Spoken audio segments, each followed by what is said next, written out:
Hello students, तो आपका फिर से स्वागत है टाइम सेवर कोर्स में, जहां आज हम बात करने वाले हैं चैप्टर लिमिट की। ये one of the interesting chapter है और यही एक चैप्टर है जो कैलकुलस को अलजेब्रा से स्लाइटली चेंज कर देता है। ठीक है, लिमिट का अगर हम बेसिक मतलब समझें तो ये बेसिकली क्या करता है, ये आपके मान जो देगा वह मान ऐसे देगा कि आपने कहा कि x अगर किसी निश्चित अंक तक जा रहा हो, वहां पहुंचा ना हो, है ना, x is approaching to a, इसका मतलब क्या हुआ, x अभी a की तरफ जा रहा है। यह जाना जो है यह दो तरीके से हो सकता है कि या तो वो a से लेफ्ट साइड से आ रहा हो या राइट साइड से आ रहा हो, पर वो a कभी नहीं आएगा। ठीक बात। और अगर वो a के समीप पहुंच रहा होगा तो जो फलन आपको दिया गया है उस फलन का मान कहां जा रहा होगा यह हमें डिसाइड करना है। तो ये जो चैप्टर है, ये चैप्टर वास्तविकता में देखा जाए तो किसी भी व्यंजक की एक्सट्रीम वैल्यूज को चेक करता है बेटा। अब उस पर हम कभी जाते नहीं हैं। इसका मतलब अगर मुझे लिमिट को परिभाषित करना हो तो हम कुछ ऐसा बोलते हैं कि लिमिट x या जो भी वेरिएबल है approaching to a f of x, इसको हम पढ़ते कैसे हैं कि आपका अगर x जो है वो a को अप्रोच कर रहा है, ठीक है ना, और आपका जो फलन है अगर उसने बोल दिया l है, ठीक है, और ये क्या है, ए फाइनाइट क्वांटिटी। ये क्या है, अ फाइनाइट क्वांटिटी। तो हम ये बोलते हैं या इसको हम ऐसा समझते हैं कि यदि x a के बहुत समीप चला जाएगा तो हमारे फलन का जो मान है वह l के समीप हो जाएगा। इसका मतलब ये नहीं है कि आप x बराबर a डाल के f ऑफ a बराबर l बोलने वाले हैं, और इसका मतलब यह भी नहीं है कि f ऑफ a बराबर l नहीं हो सकता। f ऑफ a बराबर l हो भी सकता है और f ऑफ a बराबर l नहीं भी हो सकता है। पर आपको जब भी लिमिट की बात करनी है, यानी आपको सीमा की बात करनी है, तो आप x के समीप जा रहे हैं। इससे हमको एक लॉजिक समझ में आता है कि हो सकता है a आपके प्रांत में हो ही ना, तब भी आप एक्सटेंडिंग टू ए कर सकते हैं। समझ रहे मेरी बात। इसका मतलब आपको क्या चाहिए, ए के निकटवर्ती बिंदु चाहिए, नेबरहुड पॉइंट्स चाहिए होते हैं बेटा। ठीक बात है। अच्छा, अब आप बोलोगे कि सर कब हो सकता है कि एफ ऑफ ए बराबर एल हो जाए और कब होगा कि एफ ऑफ ए बराबर एल नहीं होगा। तो इसकी चर्चा जो हम करेंगे वो करेंगे सांतत्यता में जाकर के। तो अगर आपको लिमिट अच्छे से आएगा तभी आप किसको पकड़ पाएंगे, कंटिन्यूटी को पकड़ पाएंगे। यानी सांतत्यता वाला जो चैप्टर है वो बहुत आसानी से समझ में आ जाएगा अगर आपको लिमिट समझ में आ गई। और लिमिट को समझना बहुत आसान काम है और इसके सवाल तो देखो आप जानते ही हो कि हर बार आएगा ही आएगा, ये कहीं ना कहीं तो इन्वॉल्वमेंट दिखाता है। ठीक है, तो limit extending to A F of x बराबर एल का अर्थ क्या है, इसका तात्पर्य होता है कि यदि एक्स ए के समीप जाए, ए के समीप जा रहा हो, यदि x a के समीप जा रहा है तब फलन f ऑफ x का मान, फलन f ऑफ x का मान l के समीप जाएगा। ठीक है, यह बात तो हुई। जो ये लिखा जाता है इसका अर्थ क्या है। ठीक है, इसके आगे क्या बात होती है, इसके आगे यहां सीमा सदैव x के, सॉरी x बराबर a के, या ऐसे बोल देते हैं हम सीधे, a के निकटवर्ती बिंदु। अब ये जो बेटा निकटवर्ती बिंदु है ना, देखो इसको अपन इतनी हर बार निकटवर्ती बिंदु तो लिखने वाले नहीं है, तो मैं क्या करूंगा, इस निकटवर्ती बिंदु को बोलूंगा एनबीडी। निकटवर्ती को, सिर्फ निकटवर्ती को क्या बोलूंगा, एनबीडी, यानी नेबरहुड। ठीक है, इसका शॉर्ट फॉर्म अपन बना रहे हैं क्या, एनबीडी। तो निकटवर्ती बिंदु यानी एनबीडी पॉइंट है ना। तो ए के निकटवर्ती बिंदु पर जांची जाती है, यह बात आपको समझना है बेटा, जांची जाती है। x बराबर a पर नहीं, x बराबर a पर नहीं, अतः x बराबर a f ऑफ x के प्रांत में f ऑफ x बराबर a, मतलब x बराबर a f ऑफ x के प्रांत में हो या ना हो या ना हो, इससे कोई फर्क नहीं पड़ता, इससे कोई फर्क नहीं पड़ेगा, इससे कोई फर्क नहीं पड़ता। किस पर? सीमा के मान पर। इससे कोई फर्क नहीं पड़ता सीमा के मान पर।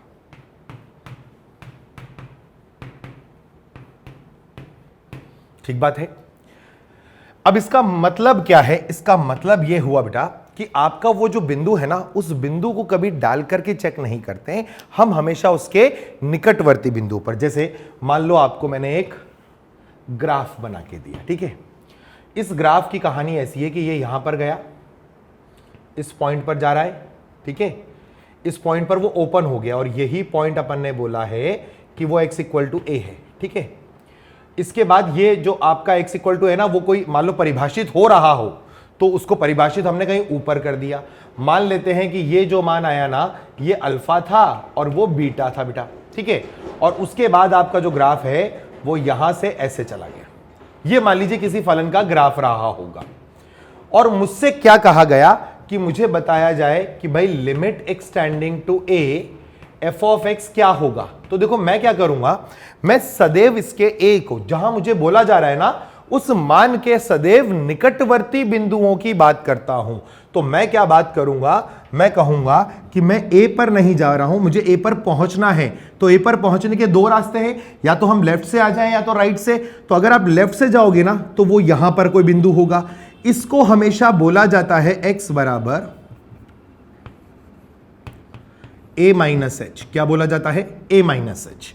यहां h ध्यान रखना, पूरे चैप्टर के अंदर हम h को हमेशा एक पॉजिटिव नंबर लेते हैं और ये बहुत ही स्मॉल पॉजिटिव नंबर है, बहुत ही छोटा पॉजिटिव नंबर, ठीक है। और या हम क्या करेंगे, x को यहां से चेक करेंगे, a की तरफ जाएंगे तो ये जो मान होगा वो क्या होगा, a प्लस एच होगा। h धनात्मक होगा तभी तो प्लस पर आगे और माइनस पे पीछे जाएगा। अब हम क्या करते हैं, हम इस पर देखते हैं कि अगर हमारा फलन यहां से हम अपने मान को, किसके मान को, x के मान को, यानी a माइनस एच से हम किधर की तरफ लेके जाएं, a की तरफ। तो देखो a माइनस एच पर फलन क्या करेगा, इस जगह पर पकड़ लेगा वैल्यू कुछ ना कुछ। जब आप इधर सरकोगे पॉइंट लेकर के तो ये वाला भी पॉइंट किधर सरकेगा, इसकी तरफ सरकेगा, है ना। इसका मान क्या आ रहा है हमारे पास, अल्फा आ रहा है। a प्लस एच पर चले गए हम, है ना। और हम किधर सरकेंगे, अब इधर से इधर की तरफ सरकेंगे। अब इधर की तरफ सरकेंगे तो ये बिंदु जो यहां पर आ रहा है ये किधर सरकेगा, ये इधर सरकेगा। उसको इस बिंदु से कुछ लेना देना नहीं है, यानी हम कभी भी a पर नहीं जा रहे हैं। तो यहां पर ये जो सिचुएशन होती है ना बेटा सरकने वाली, वो तभी संभव है जब h आपका बड़ा ही स्मॉल पॉजिटिव नंबर हो और हम h को किधर मतलब टेंड करा दें, हम h को शून्य की तरफ टेंड कराएं। तो क्या होगा कि ये जो बिंदु है आपका, इस बिंदु का नाम मान लो a है, तो a सरकने लग जाएगा किसकी तरफ, b की तरफ। ऐसे ही h टेंडिंग टू 0 पर c भी सरकेगा किसकी तरफ, b की तरफ। तो फलन पर जो बिंदु आ रहे होंगे उनके मान भी कहीं ना कहीं सरक रहे होंगे और हमें वही मान बताना होता है, उसी को हम क्या कहते हैं, लिमिट। तो लिमिट के लिए x बराबर a प्रांत में हो या ना हो, इससे कोई फर्क नहीं पड़ता। यानी जो का ऐसा भी हो सकता था कि ग्राफ आपका ऐसे बन जाता और यहां पर आपकी वैल्यू नहीं होती, तब भी आप क्या कर रहे होते, इसका लिमिट कैलकुलेट कर रहे होते इधर से और इधर से। ये a है, ये b है, ये c है और ये आपका जो पॉइंट आता वो a माइनस एच आता, ये वाला पॉइंट आपका a प्लस एच आता। आप इधर सरकते और ऐसे ही ये जो बिंदु था वो आपका नीचे से इधर की तरफ सरकता, ये वाला इधर से इधर सरकता, ठीक है। अब आप x बराबर a पर तो कोई बात नहीं कर रहे हो, है ना। तो आपका जो लिमिट है उसके लिए लॉजिक हमेशा ध्यान रखना कि जब हम एक्सटेंडिंग टू a बोलते हैं, इसका मतलब क्या है, x is tending to a, x tending to a। इसका मतलब x जो है वो अपने मान को किधर की ओर लेके जा रहा है, a की ओर। तो जब x का मान a की तरफ जा रहा है तब आपका फलन का मान क्या होगा, ये या उस फलन का मान किधर जा रहा होगा, वो जो उसका जो पूरी स्टडी है या उसका जो हम लोग यहां पर बात करेंगे उसी को हम बोलते हैं क्या, कि वो सीमा है, यानी वो लिमिट है। ठीक है, ये बात क्लियर हुई। अब इसमें क्या हुआ, और बातें इसमें भी कर लेते हैं अभी थोड़ी सी और। देखो क्या, ये जो आप लेफ्ट साइड से आते हो ना बेटा, लेफ्ट साइड से जब अप्रोच करते हो इसको एक ही को, तो ये जो आपकी लिमिट कहलाती है ना बेटा, इसी को हम बोलते हैं LHL। LHL का मतलब क्या हो गया, लेफ्ट हैंड लिमिट। और जो राइट साइड से हम अप्रोच कर रहे हैं उसी को हम क्या बोलते हैं, RHL। ठीक है, तो ये LHL और RHL की कहानी हुई। तो अगर मैं आपसे बात करूं कि LHL और RHL क्या है, तो अपन अब इसको परिभाषित कर सकते हैं कि LHL और RHL क्या होता है। ठीक है, कैसे होगा देखो, यदि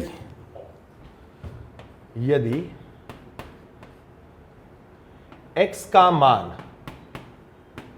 a को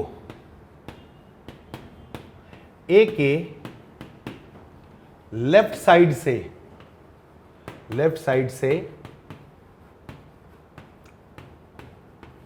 अप्रोच करता हो,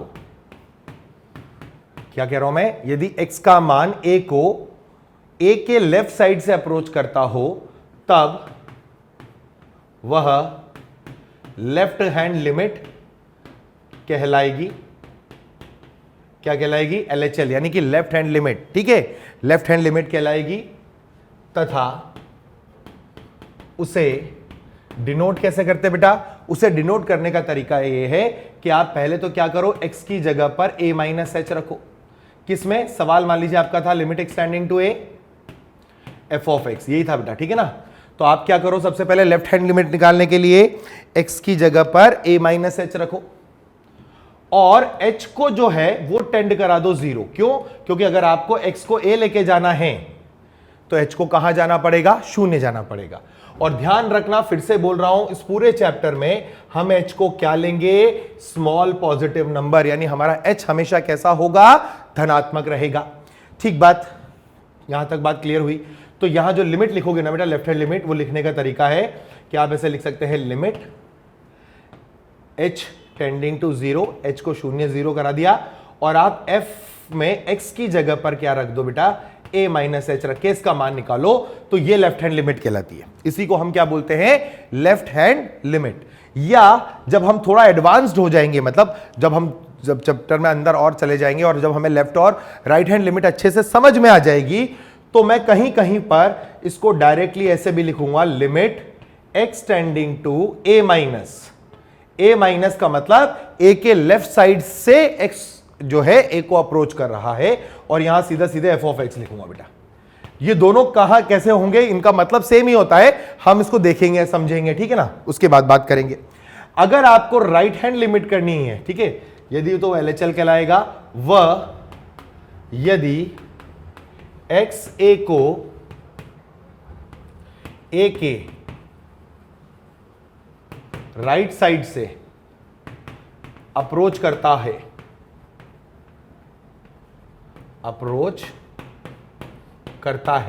तब उसे RHL कहते हैं बेटा।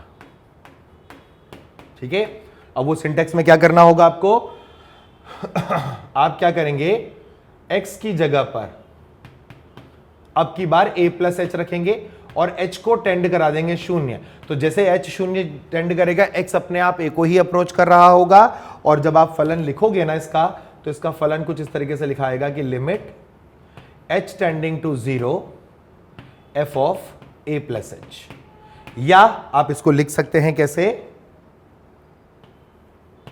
Limit h tending to 0, sorry, x tending to a plus, ये भी आपका उसी को ही डिनोट करता है।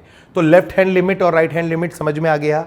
अगर आप a से थोड़ा पीछे जा करके और वापस आते हैं, तो आप बोलेंगे कि वो आपका लेफ्ट हैंड लिमिट है। और अगर आपका a से थोड़ा आगे जाते हैं और आप लिमिट कैलकुलेट करके लाते हैं, तो उसको आप बोलोगे राइट हैंड लिमिट है। और यहां पर जो इंपॉर्टेंट कंडीशन है वो आप जरूर लिख लें कि x के नेबरहुड पॉइंट, समझ गए, NBD, नेबरहुड पॉइंट फलन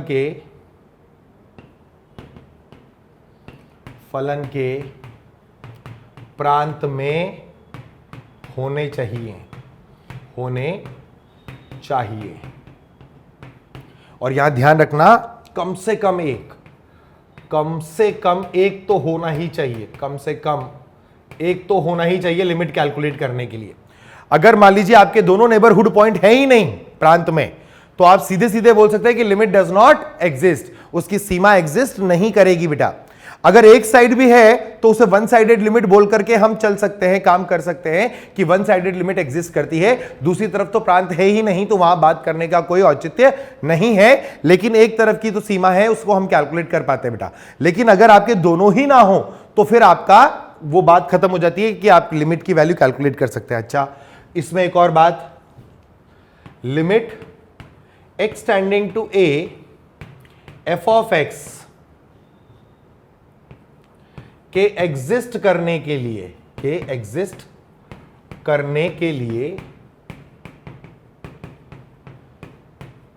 लिए आपका जो LHL है वो क्या होना चाहिए, वो RHL के बराबर होना चाहिए, और वो होना चाहिए आपका अफाइनाइट क्वांटिटी, एक निश्चित संख्या, अफाइनाइट क्वांटिटी। तो अगर आपका LHL बराबर RHL बराबर AFQ आया, प्रोवाइडेड कि जो LHL और RHL है, या इसको ऐसे बोल दो कि A माइनस H और A प्लस H दोनों ही कहां पड़े हो बेटा आपके, वो आपके प्रांत में पड़े होने चाहिए, ठीक है ना। A माइनस H और इसको करली ब्रैकेट में ले लो, ठीक है, H टेंडिंग टू 0 पर ये दोनों कहां होना चाहिए, फलन के प्रांत में होना चाहिए। तो एग्जिस्टेंस तभी होगा जब LHL RHL क्या होगा बेटा, एक फाइनाइट क्वांटिटी होगा। तो हमने थ्योरेटिकल काफी चर्चा कर ली, हालांकि इतनी लिमिट आपको आती है, आप लोगों ने इसे पढ़ रखा होगा। अपन इस पर बात करते हैं कुछ की अपन पहले लेफ्ट और राइट समझ पाए। उससे पहला वाला पॉइंट तो ये समझ ले कि भैया ये प्रांत वाला खेल है क्या, है ना। तो देखो बेटा, क्वेश्चन एक एक करके क्वेश्चन करते हैं ताकि कॉन्सेप्ट बने। जैसे मैंने सबसे पहले सवाल बोला, limit x tending to, suppose करो मैंने आपसे बोल दिया 2, है ना, और यहां मैंने एक सवाल दिया कि under root x minus 2 plus under root of 2 minus x का मान ज्ञात करो। यह सवाल आपको दिया। अब आप क्या करोगे, आप देखो ध्यान से कि जब इस सवाल का प्रोसीजर हम चालू करेंगे तो मैंने क्या x बराबर 2 बोला कहीं, नहीं ना। मैं क्या बोल रहा हूं कि मेरा x जो है ना वो क्या अप्रोच करे, 2 को अप्रोच करे। अब अगर उसे 2 को अप्रोच करना है तो वो 2 ही रास्ते हैं उसके पास, या तो वो 2 के लेफ्ट में चला जाए और फिर अप्रोच करे, या वो 2 के राइट में जाए और फिर अप्रोच करे, यही बात हो सकती है। अब अगर इसका आप प्रांत निकालोगे ना तो इसका प्रांत तो क्लियरली 2 से अनंत दिखेगा इस वाले का, और इस वाले का प्रांत जो आएगा ना वो माइनस अनंत से 2 दिखेगा। तो अगर आप इन दोनों का उभयनिष्ठ भाग लेते हैं तो आपको सिर्फ एक भाग मिलेगा, वो है x बराबर 2। इसके अलावा यह फलन जो दिया गया है वह परिभाषा कभी भी परिभाषित नहीं हो सकती है, सिर्फ ये 2 पे परिभाषित होगा, 2 के अलावा कहीं परिभाषित नहीं है बेटा ये। क्योंकि अगर आपने 2 से बड़ा अंक डाला तो ये परेशान हो जाएगा, ऋणात्मक होने की वजह से अपरिभाषित हो जाएगा, और अगर आपने 2 से कुछ भी छोटा मान डाला तो ये परेशान हो जाएगा और ये ऋणात्मक मान देकर के आपके स्क्वायर रूट को अपरिभाषित कर देगा। और हमारे पास कोई एक्सेप्शन नहीं है तो हम बोलते हैं कि ये अपरिभाषित हो नहीं सकता। तो आपके प्रांत में सिर्फ और सिर्फ क्या है, x बराबर 2। अब अगर कोई बच्चा इसका लिमिट कैलकुलेट करे और वो सीधा सीधा 2 डाले तो 2 माइनस 2 0 और 2 माइनस 2 0, उसको क्या दिखेगा, 0, और ये रॉन्ग आंसर है। आपको क्या बोलना पड़ेगा कि इसकी लिमिट जो है वो एग्जिस्ट नहीं करती है। डीएनई का मतलब है does not exist. Does not exist क्यों है, क्योंकि साहब नेबरहुड पॉइंट है ही नहीं। हम चेक कहां करेंगे, हमने क्या स्पेसिफिक किया कि हम लिमिट जब भी कैलकुलेट करेंगे तो हम ए के निकटवर्ती बिंदुओं पर चेक करते हैं। वह बिंदु जो है जिस पर जो जहां पहुंच रहे हैं 2, उसके प्रांत में हो या ना हो उससे हमें कोई लेना देना नहीं है। हमको तो क्या चेक करना है कि उसके निकटवर्ती बिंदु हैं या नहीं। तो आपका लिमिट क्या हो जाएगा बेटा, डज नॉट एग्जिस्ट हो जाएगा। Getting my point. दूसरा एक सवाल और लेते हैं। देखो क्वेश्चन आया, मैंने कहा लिमिट x टेंडिंग टू, मान लीजिए मैंने 2 कहा और यहां मैंने दे दिया आपको ग्रेटेस्ट इंटीजर x। अब ग्रेटेस्ट इंटीजर x के प्रांत में तो आप अगर अगर आपको याद होगा तो उसका प्रांत तो रियल नंबर चलता है ना, उसका प्रांत क्या है, x belongs to real number है। तो 2 का निकटवर्ती बिंदु उसके प्रांत में आएंगे, है ना। जब आप 2 डालोगे ना तो आपको क्या मिलने वाला है, सीधे सीधे 2 डालो इसमें तो आपका आंसर डायरेक्टली 2 आएगा, है ना। पर जब इसकी लिमिट कैलकुलेट करने जाओगे तो लिमिट कैसे कैलकुलेट करोगे? सबसे पहले देखो, ये बात मैं इसलिए कर रहा हूं, कई बच्चों को ये हो सकता है कि लगे कि सर ये तो बहुत ही बेसिक सी बात आप कर रहे हो, लेकिन ये बेसिक बात जो है ना बेटा, यही आपके कॉन्सेप्ट को बिल्डअप करेगी। कई बार ऐसा होता है कि बच्चे को लगता है कि सर ये तो बहुत ही मतलब जो आप बोल रहे हो ये बिल्कुल बेसिक सी चीज है, ये तो हम जानते हैं, लेकिन उसको लिखते वक्त आपको बहुत सारी चीजों को समझना पड़ता है। तो मैं स्टार्टिंग में जो लिमिट लेता हूं ना, वो 2 प्लस या 2 माइनस करके नहीं लूंगा, मैं जो प्रोसीजर है उससे करूंगा। तो मैं क्या करूंगा, मैं LHL निकालने की कोशिश करता हूं, लेफ्ट हैंड लिमिट, और उसमें मैं x के स्थान पर 2 से थोड़ा पीछे जाने की कोशिश कर रहा हूं और 2 माइनस h लिखूंगा। कंडीशन प्रोवाइडेड थी कि h कैसा रहेगा चैप्टर में, स्मॉल पॉजिटिव नंबर, ठीक है।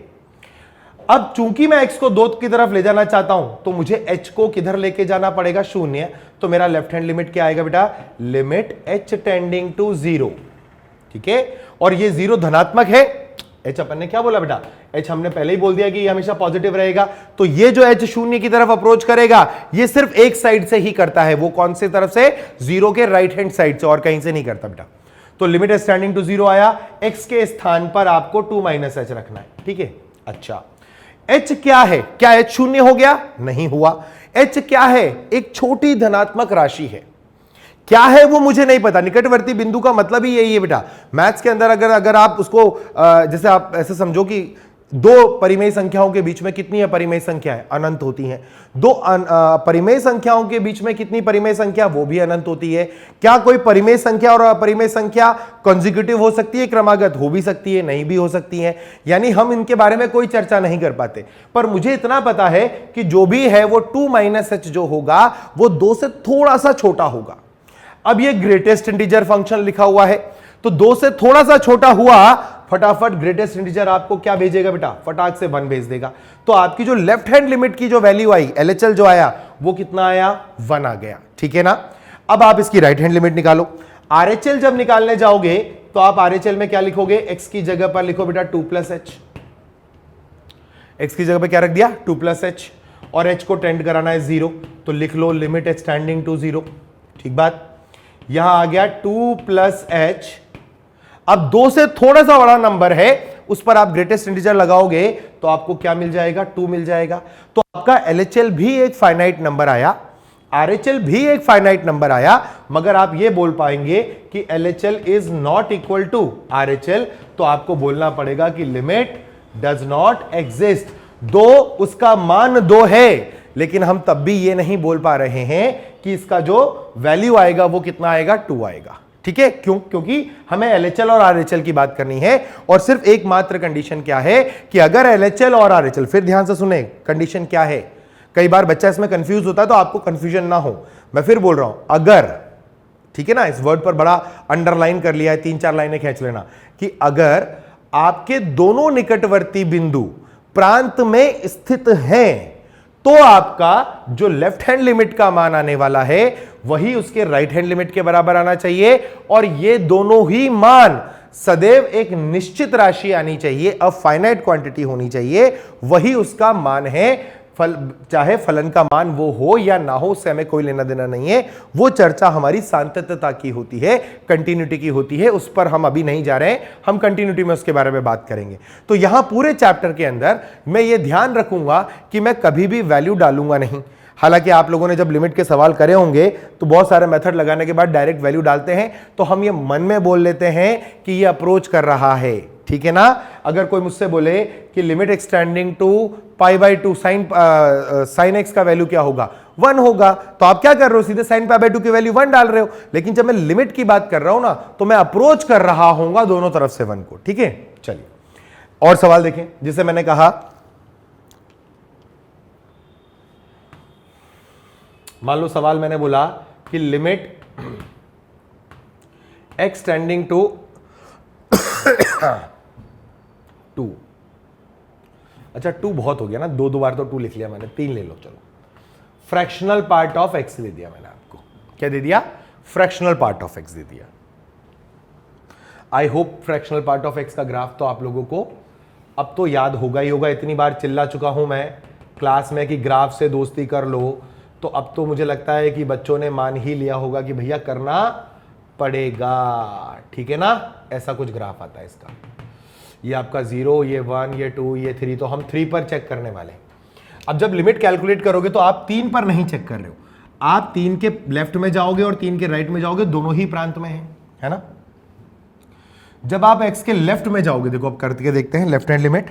ये सिर्फ मैं प्रैक्टिस के लिए लिख रहा हूं, है ना, LHL लिख रहा हूं, तो x की जगह पर मैं क्या रखूंगा, 3 - h रखूंगा और सवाल लिखूंगा कि limit h tending to 0, limit h tending to 0 fractional part में 3 - h।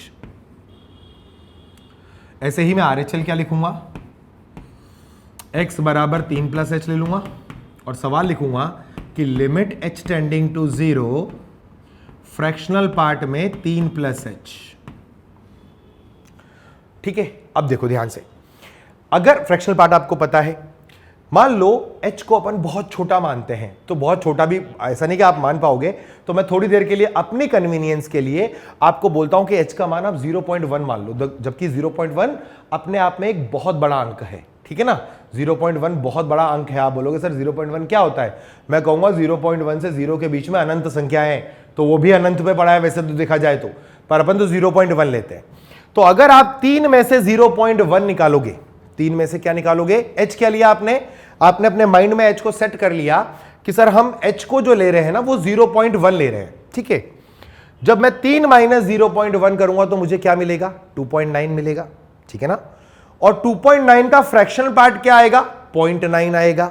आपने h क्या माना था, 0.1, आंसर कितना आ रहा है, 0.9। तो क्या इसका रिजल्ट जो आएगा वो सवाल ये नहीं बन जाएगा कि आपका लिमिट h टेंडिंग टू 0 और 1 - h कर लो बेसिकली। अब h टेंडिंग टू 0 है तो ये किसको अप्रोच करेगा, ये आपका अप्रोच करेगा 1 को, यानी इसका जो लेफ्ट हैंड लिमिट आ रहा है वो कितना आ रहा है, 1 आ रहा है। इसको मैं आपको दिखाता हूं, देखो ये वाला पॉइंट आपका 3 - h रहा होगा, इसने जब पॉइंटर डाला होगा तो ग्राफ पर यहां आया होगा। जब ये बिंदु इधर सरकेगा, किधर सरकेगा, इस साइड 3 की तरफ, तो ये वाला पॉइंट किधर सरकेगा ग्राफ में, ऊपर की ओर सरकेगा और किसको अप्रोच करेगा, 1 को। हालांकि फ्रैक्शनल पार्ट ऑफ x तो कभी 1 देता ही नहीं है, लेकिन ये अप्रोच किसको कर रहा है, 1 को। तो हमने बोला कि इसकी जो सीमा है right hand limit, left hand limit, वो क्या जा रही है, 1 को जा रही है। दिख रहा है मुझे 1 को अप्रोच कर रही है बेटा। जब राइट हैंड लिमिट पे जाता तो मैं क्या बोलता कि भाई आप h की जगह 0.1 ही लो। अब 3 + 0.1 कितना होगा, 3.01। 3.01 का फ्रैक्शनल पार्ट कितना आएगा, 0.1 ही आएगा। तो ये जो आता वो कुछ डायरेक्टली h ही निकाल देता बाहर, तो ये सीधा h बाहर आ जाता और h टेंडिंग टू 0 पर ये 0 जाता। तो आपका राइट हैंड लिमिट कितना आ रहा है बेटा, 0। देखो कैसे, ये रहा आपका 3 + h, यहां से आप सरक के जा रहे हो इधर की तरफ, 3 की तरफ, h को 0 करते ही। अब ये पॉइंटर डाल दिया आपने, ये पॉइंटर से ग्राफ पर ये जब आप इधर सरक रहे हो तो आपका पॉइंट इधर सरक रहा होगा और ये किसको अप्रोच करने जा रहा होगा, 0 को। तो आपकी राइट हैंड लिमिट का मान 0 आ रहा है और लेफ्ट हैंड लिमिट का मान 1 आ रहा है। तो आपको बोलना पड़ेगा कि ये क्या है, डज नॉट एग्जिस्ट है। ये क्या है, डज नॉट एग्जिस्ट है। ठीक है, चलिए एक और बात अपन करते हैं।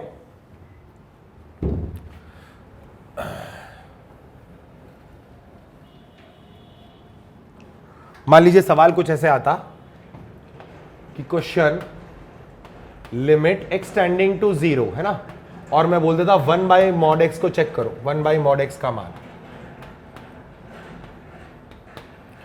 अब 1/mod x का ग्राफ आप बना सकते हैं। आई होप अगर आपको अगर 1/x का ग्राफ याद हो, 1/x का ग्राफ होता था बेटा ऐसा और ऐसा होता था। फिर ट्रांसफॉर्मेशन ऑफ ग्राफ हमने पढ़ा था, तो जो भी x अक्ष के नीचे का आलेख है उसको आपको डिलीट करना पड़ता है। फिर जो आपका धनात्मक में ऊपर जो बचा है उस ग्राफ की इमेज लेनी है। तो ये आपका 1/mod x का ग्राफ बन गया। अब ये जो 1/mod x का ग्राफ बना है ना, उसकी लिमिट आप कहां चेक करना चाहते हो, 0 पर। तो 0 तो उसके प्रांत में है ही नहीं, ठीक बात। लेकिन क्या तब भी हम चेक कर सकते हैं, बिल्कुल हम चेक कर सकते हैं। हम जब बात करेंगे तो हमको लिखना पड़ेगा कि हम LHL लिखेंगे बेटा। अब LHL क्या है, आप x की जगह पर चुपचाप क्या रख दो बेटा, 0 - h रख दो। तो आपका सवाल क्या बनेगा, लिमिट h टेंडिंग टू 0 और यहां आ जाएगा 1/mod के अंदर 0 - h। ये बहुत बेसिक बात बता रहा हूं, जो बच्चों में कंफ्यूजन है ना, वो ही कहानी अपन को एडजस्ट करनी है बस। अब ये क्या बनेगा, ये बनेगा आपका लिमिट h टेंडिंग टू 0 और 1/mod के अंदर -h। अब मॉड के अंदर देखो h तो धनात्मक है, इसे तो मैं बदलूंगा ही नहीं, तो इसका मतलब मॉड के अंदर क्या आ रहा है, एक ऋणात्मक अंक आ रहा है। तो मापांक अपनी तरफ से क्या करेगा, उसको रेक्टिफाई करने के लिए लिमिट लगाएगा, h टेंडिंग टू 0 करेगा और 1/-h करेगा। तो अगर आपका h धनात्मक भी आ रहा है, उसको ऐसे समझना, देखो कैसे कि मॉड ऑफ -h है ना, तो वो बाहर निकल के क्या आएगा, ये जो -h है इसके ऊपर वो माइनस लगा देगा, ठीक है। तो जो आपका रिजल्ट आएगा लेफ्ट हैंड साइड पर वो वापस क्या आ जाएगा भाई, 0 -h तो 1/h तो बोल ही सकते हैं अपन। लेकिन अगर अपन इसको ऐसे समझें कि मापांक के अंदर जो अंक आया है उसने क्या करा है, उसने अपने आप को शून्य बनाया, मतलब ऋणात्मक बनाया। तो माइनस तो उसने खुद ने लगा दिया और -h था तभी तो वो ऋणात्मक हुआ। तो बेसिकली ये आपका क्या बन गया, ये बन गया लिमिट h टेंडिंग टू 0 और 1/h। अब अगर आपका h शून्य की तरफ जा रहा है, अब इसको पकड़ लो, पहले यहां पर ग्राफ में देखेंगे अपन। मान लो ये रहा 0 -h, 0 -h ने जो पॉइंटर ग्राफ पर पकड़ा वो ये वाला पॉइंटर था। अब h शून्य रखते ही आप इधर की तरफ सरकने लग गए, किधर से, लेफ्ट साइड से। तो आपका जब यहां सरकोगे तो आपका ये बिंदु किधर सरकेगा, ऊपर की तरफ। किधर जा रहा होगा, अनंत की तरफ। तो ये किसको टेंड कर गया बेटा, अनंत को। ये किसको टेंड करेगा, अनंत को। जब आप इसका RHL कैलकुलेट करोगे, RHL, तो आपको लिखना पड़ेगा लिमिट h टेंडिंग टू 0 और आपको रखना है 1/mod के अंदर 0 + h, जो कि क्या बनेगा, लिमिट h टेंडिंग टू 0 और 1/h ही बनेगा। और ये भी किसको टेंड करने वाला है, अनंत को। क्यों, आपका ये आया होगा 0 + h, यहां पर पॉइंटर फिक्स हुआ, ये पॉइंट इधर सरका, ये वाला ऊपर की तरफ किधर जा रहा है, अनंत को पकड़ने। अब आप देखो दोनों ही अनंत जा रहे हैं, तो अपन ऐसा तो बोल सकते हैं ना कि भाई समान समान है। लेकिन हमने एक और कंडीशन रखी थी, क्या, कि समान तो हो साथ ही साथ निश्चित भी हो। और ये अनंत तो क्या है, अनंत कभी कोई अंक को प्रदर्शित नहीं करता, वह तो किसी बड़े अंक को प्रदर्शित करने का सांकेतिक रूप है। बहुत हिंदी में बोल दिया, मैं इसको इंग्लिश में बोल देता हूं कि इंफिनिटी क्या है, symbolical representation of a very large number. अब वो वेरी लार्ज नंबर कौन सा है आप कभी जज नहीं कर सकते हैं। 1 के लिए तो 2 भी आपका क्या है, इंफिनिटी है, क्योंकि 1 से 2 के बीच में भी अनंत संख्याएं हैं। अगर आप लिखने बैठो तो आपका जीवन खत्म हो जाए, लेकिन आप 1 से 2 के बीच की संख्याओं को खत्म नहीं कर पाएंगे, क्योंकि हमारे पास अंकों का तो सागर है, बहुत बड़ा सागर है, जो अनंत काल तक चलता रहेगा, ठीक है ना। लेकिन हमने क्या करा, हमने ये बोला कि अगर ऐसा है और लिमिट एग्जिस्ट करानी है तो इस पर्सपेक्टिव में कहीं, अगर आप थोड़ी हाई बुक्स, जो आपकी बुक्स होती हैं, मतलब जो अलग अलग यूनिवर्सिटीज में है, तो कई यूनिवर्सिटीज में इसको बोला गया है कि इसका लिमिट का जो वैल्यू है वो इन्फिनिटी की तरफ जा रहा है। बट जो हमारा कॉन्टेक्स्ट है कि हम IIT JEE की बात कर रहे हैं या JEE मेंस की बात कर रहे हैं या हम 12th के स्टैंडर्ड की बात कर रहे हैं, तो हम वहां पर जब तक अनंत आ रहा है तो हम उसे डज नॉट एग्जिस्ट के मूड में बोलेंगे। यानी इस क्वेश्चन का आंसर भी हमारा क्या जाएगा, डज नॉट एग्जिस्ट जाएगा।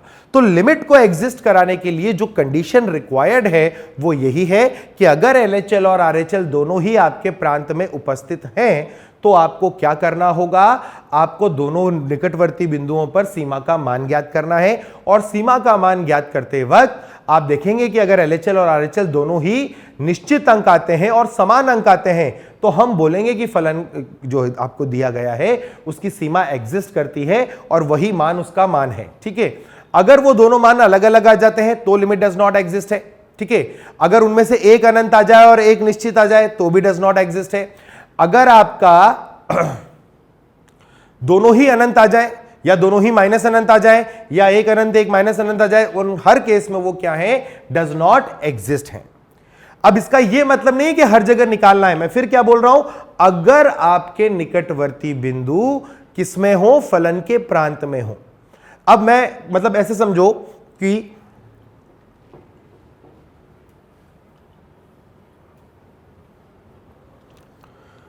मैंने तो बोला कि निकटवर्ती बिंदु पर बात करो। एग्जाम्पल के तौर पर मैंने किसी को दे दिया कि भाई लिमिट एक्सटेंडिंग टू 2 निकाल और अंडर रूट ऑफ x - 2 दे दिया, अब वो बच्चा बोल रहा है अच्छा सर दो तरफ से सीमा कैसे निकालोगे आप?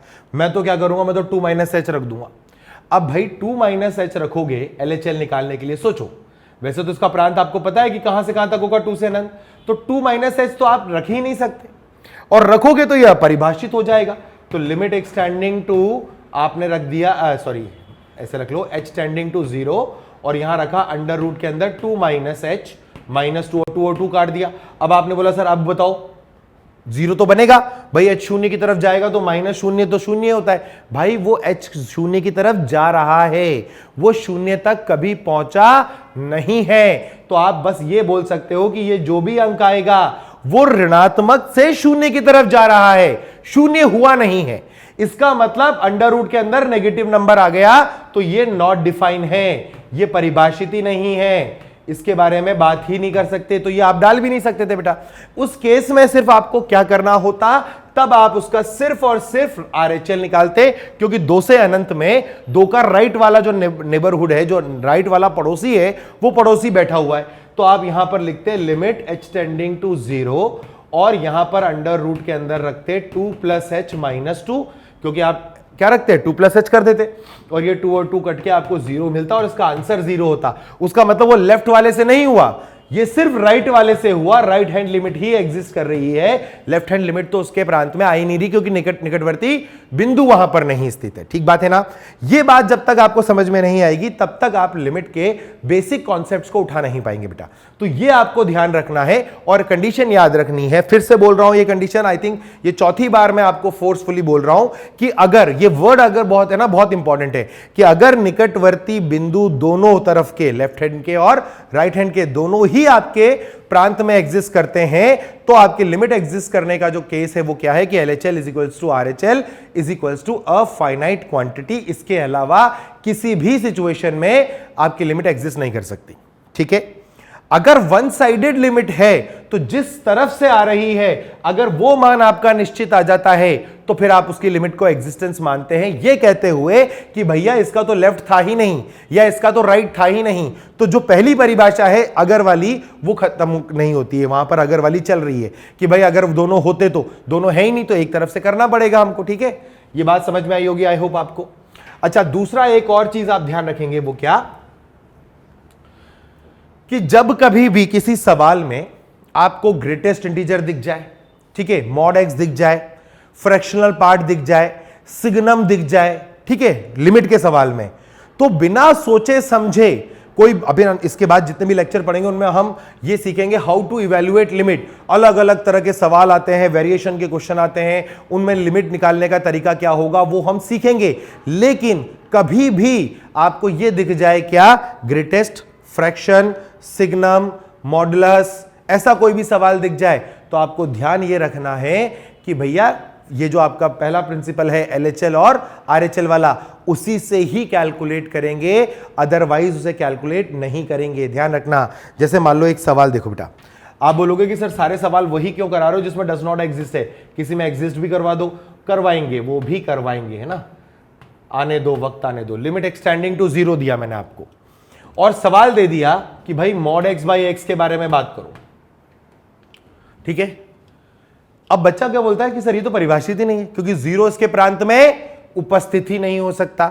मैथ्स ने बिल्कुल क्लियर कर रखा है, ऐसा कोई भी केस नहीं होगा जिस केस में ये 0 क्या कर लेगा, अपने डोमेन में लेके आ जाएगा। अल्लाह ही नहीं सकता, क्योंकि अपना हर जो है डिनोमिनेटर जो है वो कभी शून्य होता ही नहीं। ठीक है, अच्छा अब इसको कैसे करें, लेफ्ट हैंड लिमिट मॉड दिखते हैं मुझे, LHL दिखता है। अभी आप शुरुआत में LHL कैसे करोगे, LHL को करने का तरीका वही है कि जो लिमिट दे रखी है ना उसमें से -h और +h करो स्टार्टिंग में प्रैक्टिस के लिए। फिर धीरे धीरे आपका क्या है, वो जो कैलकुलेशन है वो आपके माइंड में चलने लग जाएगा, तब हम प्लस और माइनस वाला करने लग जाएंगे। ठीक है, तो पहले लेक्चर में तो हम पूरा ही करेंगे। तो हमने x की जगह पर रखा 0 -h और h को टेंड करा दिया 0, तो हमारा सवाल बन गया लिमिट h टेंडिंग टू 0, यहां आ गया मॉड के अंदर -h और नीचे कितना आ गया, -h आ गया। ठीक है, ओके, अब ये क्या देगा आपको, मॉड के अंदर क्या है, ऋणात्मक है, तो मॉड के अंदर ऋणात्मक देखते ही मॉड क्या कहता है कि मैं खुद से एक माइनस मल्टीप्लाई करूंगा, तो ये तो माइनस ऑफ -h कर देगा। लेकिन नीचे में कुछ नहीं हुआ तो माइनस एच ही रहेगा, तो ये और ये कट गया, माइनस एच से एच कट गया, और आपको लेफ्ट हैंड लिमिट कितनी मिल गई बेटा, -1 मिल गई। तो ये LHL आ गया आपका कितना, -1। अब RHL की बारी है, तो अब RHL कैसे निकालोगे आप, RHL निकालने के लिए आप x की जगह पे रखोगे 0 + h और लिमिट लेके चलोगे h टेंडिंग टू 0, और यहां रखोगे mod ऑफ h बटे h।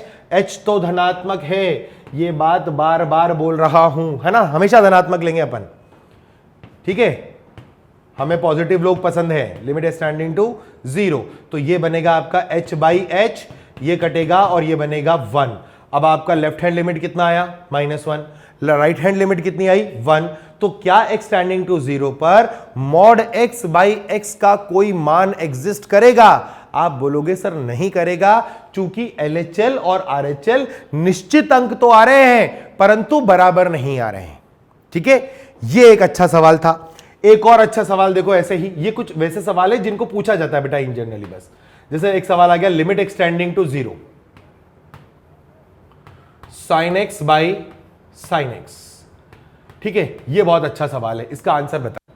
इसके चलिए ऑप्शंस भी देता हूं मैं आपको, अगर आप ट्राई करना चाहें तो ट्राई करके बताना मुझे। A 1 दिया, B -1 दिया, C 0 दिया और D डज नॉट एग्जिस्ट दिया। आप मुझे बताएं कि आपको इनमें से कौन सा ऑप्शन सबसे सही लग रहा है। यह बता दूं मैं आपको कि x 0 की तरफ जा रहा है, 0 हुआ नहीं, ठीक है। तो आई होप आपका यह सवाल होगा। कई बच्चों ने इसका आंसर 1 निकाला होगा और कई बच्चों ने डज नॉट एग्जिस्ट बोला होगा, तो डज नॉट एग्जिस्ट वाले बच्चे ठीक हैं। 1 वाले बच्चे अपना तर्क इस बात पर ऐसा देते हैं कि सर देखिए x 0 को तो नहीं पहुंच रहा है ना, 0 नहीं हुआ, मतलब 0 के पहले या बाद में है। अब ये चूंकि sin x नीचे बैठा है तो ये 0 पे ही परेशान होगा, इसका डोमेन के बाहर है 0 के पहले और बाद में तो ये परिभाषित है, और जो भी मान ऊपर आएगा वही मान नीचे आएगा, तो हर बार कट के 1 बनेगा। बोलो हाँ या ना, यही लॉजिक था। मैंने कहा बिल्कुल ठीक बात है। तो अगर आपने ये कहा कि x टेंडिंग टू 0 पर sin 0/0 क्या होगा, 1, तो अगर मैं बोलूं कि इसका आंसर क्या है, तो अब आप बिल्कुल आराम से बोल सकते हैं कि इसका आंसर क्या आ जाएगा, 1 आ जाएगा, ठीक है। डज नॉट एग्जिस्ट नहीं है इसका आंसर। क्यों? क्योंकि 0 हुआ नहीं है। 0 के पहले या 0 के बाद में, अगर आप ऐसे देखो sin x का ग्राफ है, तो sin x का ग्राफ ऐसे जाता है बेटा, ये रहा और ये रहा, 0 से पहले और 0 के बाद में, ठीक है। अब 0 से पहले जो भी आउटपुट आएगा बेटा, वो ऊपर वाला भी वही देगा और नीचे वाला भी वही देगा, तो कट के क्या बनना है, 1 ही बनना है। 0 हुआ नहीं, 0 माइनस पर क्या हुआ कि जो भी आया दोनों तरफ नेगेटिव आएगा तो भी कट के 1 बनेगा। पर अगर यही सवाल हम कुछ इस तरीके से पूछ लेते कि लिमिट को x टेंडिंग टू अनंत डाल देता हूं और अब पूछता हूं कि बताओ sin x/sin x क्या होगा, तो अब आपका जो आंसर जाएगा इस क्वेश्चन का, वो आंसर होगा बेटा डज नॉट एग्जिस्ट। अब लॉजिक चेंज हुआ। देखो वहां क्या था, 0+ पर जो भी मान आया वो आएगा, तो कुछ भी आएगा मान वो 1 से -1 के बीच में ही तो आएगा, और ये भी पता है कि आपको ये कहीं पर यहां पर ही आएगा, तो 0 से और 1 के बीच में कोई मान होगा, है ना। तो इसका मतलब वो दोनों कट के 1 बनेंगे। यहां क्या गड़बड़ हुई कि आप बोलोगे कि सर सेम लॉजिक तो चल रहा है, 0 मत होने दो, ठीक है, 0 नहीं हो रहा है, तो मुझे क्या मालूम अनंत पर वो किस अंक पर जा रहा है। वो तो 2π भी बना सकता था, 3π भी बना सकता था, 4π भी बना सकता था, तब ऊपर और नीचे दोनों जगह क्या आ जाता, 0 0 आ जाता बेटा, वहां पर वो अपरिभाषित हो जाता। तो x अनंत पर हम कुछ बोल नहीं पा रहे हैं, इसीलिए इसका आंसर क्या जाएगा, डज नॉट एग्जिस्ट। तो लिमिट को ध्यान रखना कि लिमिट क्या दे रखी है, ठीक बात है। चलिए ऐसे ही और सवाल ट्राई कर लेते हैं फटाफट, फिर अपन आगे चलेंगे इनडिटरमिनेट फॉर्म पर। तो क्वेश्चन है हमारा, जैसे मान लीजिए मेरे को बोला गया लिमिट x टेंडिंग टू 0, हम सिर्फ LHL RHL सीख रहे बेटा, tan इनवर्स 1/x। अब बताओ इसका मान क्या होगा, limit x tending to 0 tan inverse 1/x निकालना है, तो आप तो वही काम करो, LHL निकालना है, लिख लो HL x बराबर 0 - h, सवाल लिखो लिमिट x टेंडिंग टू 0, यहां आ जाएगा tan इनवर्स ऑफ, और ये आ जाएगा आपका 1/-h, क्या आ जाएगा 1/-h। अब चूंकि आपका h टेंडिंग टू 0 है, तो ये जो मान है ना, ये अंदर की तरफ कहां अप्रोच करेगा, माइनस अनंत को अप्रोच करेगा। tan इनवर्स का ग्राफ बना के दिखा दो फटाफट। ये आपका ऐसे जाता था, याद आ गया होगा आपको ग्राफ tan इनवर्स का। मैंने कहा था ग्राफ से दोस्ती कर लो। तो जब आप माइनस अनंत की तरफ जा रहे होते हैं तो आपका जो ग्राफ पर मान आ रहा होता है वो -π/2 को, तो इसकी वैल्यू जो आएगी ना बेटा वो -π/2 आएगी। अब आप बोलोगे सर tan इनवर्स का परिसर तो कभी भी -π/2 को टच नहीं करता है, उसके करीब होता है। आप तो -π/2 लिख रहे हो तो बच्चा फिर मैं क्या बोलूंगा कि h जैसे जैसे शून्य को अप्रोच करेगा, जा रहा है किधर, शून्य की तरफ, तो ये मान माइनस अनंत की ओर अग्रसित हो गया।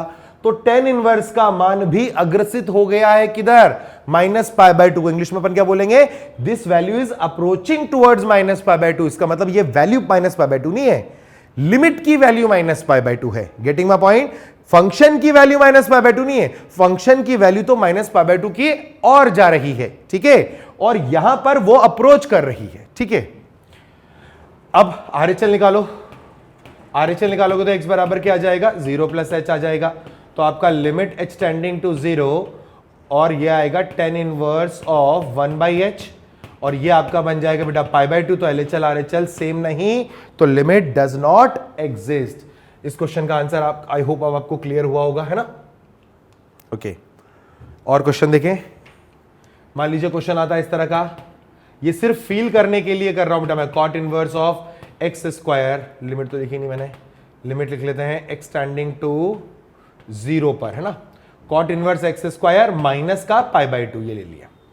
अब देखो cot इनवर्स का ग्राफ फटाफट याद करो बेटा, ग्राफ के बगैर तो काम ही नहीं चलेगा, है ना।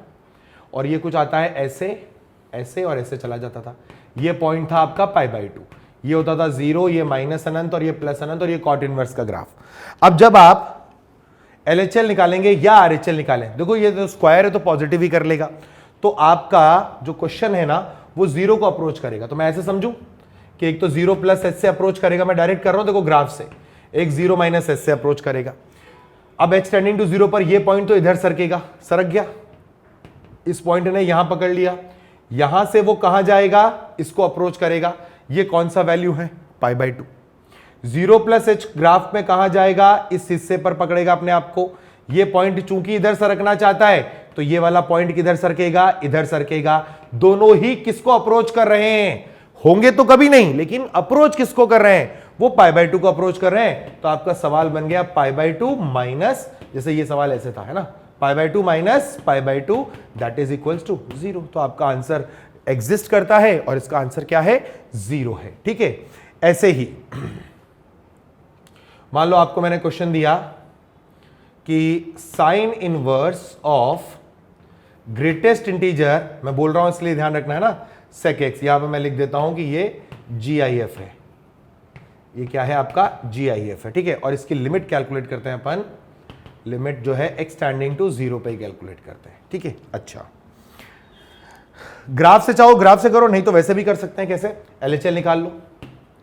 LHL में क्या होगा, आपको x की जगह पर रखना होगा 0 - h, और आपका सवाल बन जाएगा limit h tending to 0 sine inverse greatest integer of sec of -h।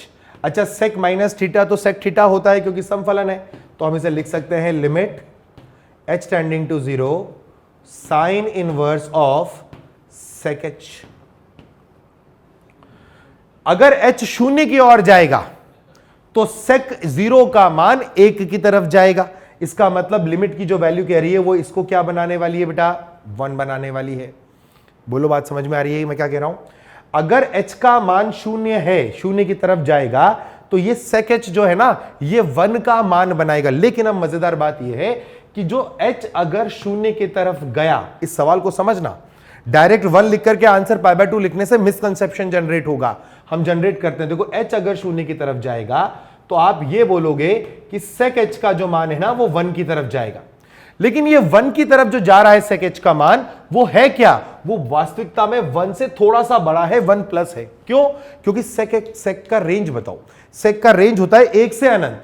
तो अगर वो 1 के पास आ रहा है, इसका अर्थ क्या हुआ कि वो 1 से बड़ा था और 1 के पास आ रहा है। sec x का ग्राफ अगर आपको याद हो तो ऐसे बनता है बेटा। तो अगर आप 0 + h पर है ना, तो आप 1 से थोड़ा बड़े हैं और अब आप 1 की तरफ चल रहे हैं। समझ गए मेरी बात। तो ये जब h शून्य की तरफ जा रहा होगा तो sec h का मान 1 की तरफ जा रहा है, और वो 1 की तरफ किधर से जा रहा है? 1 से बड़े मान से जा रहा है। तो यहां जो भी मान आएगा वो 1 से बड़ा आएगा।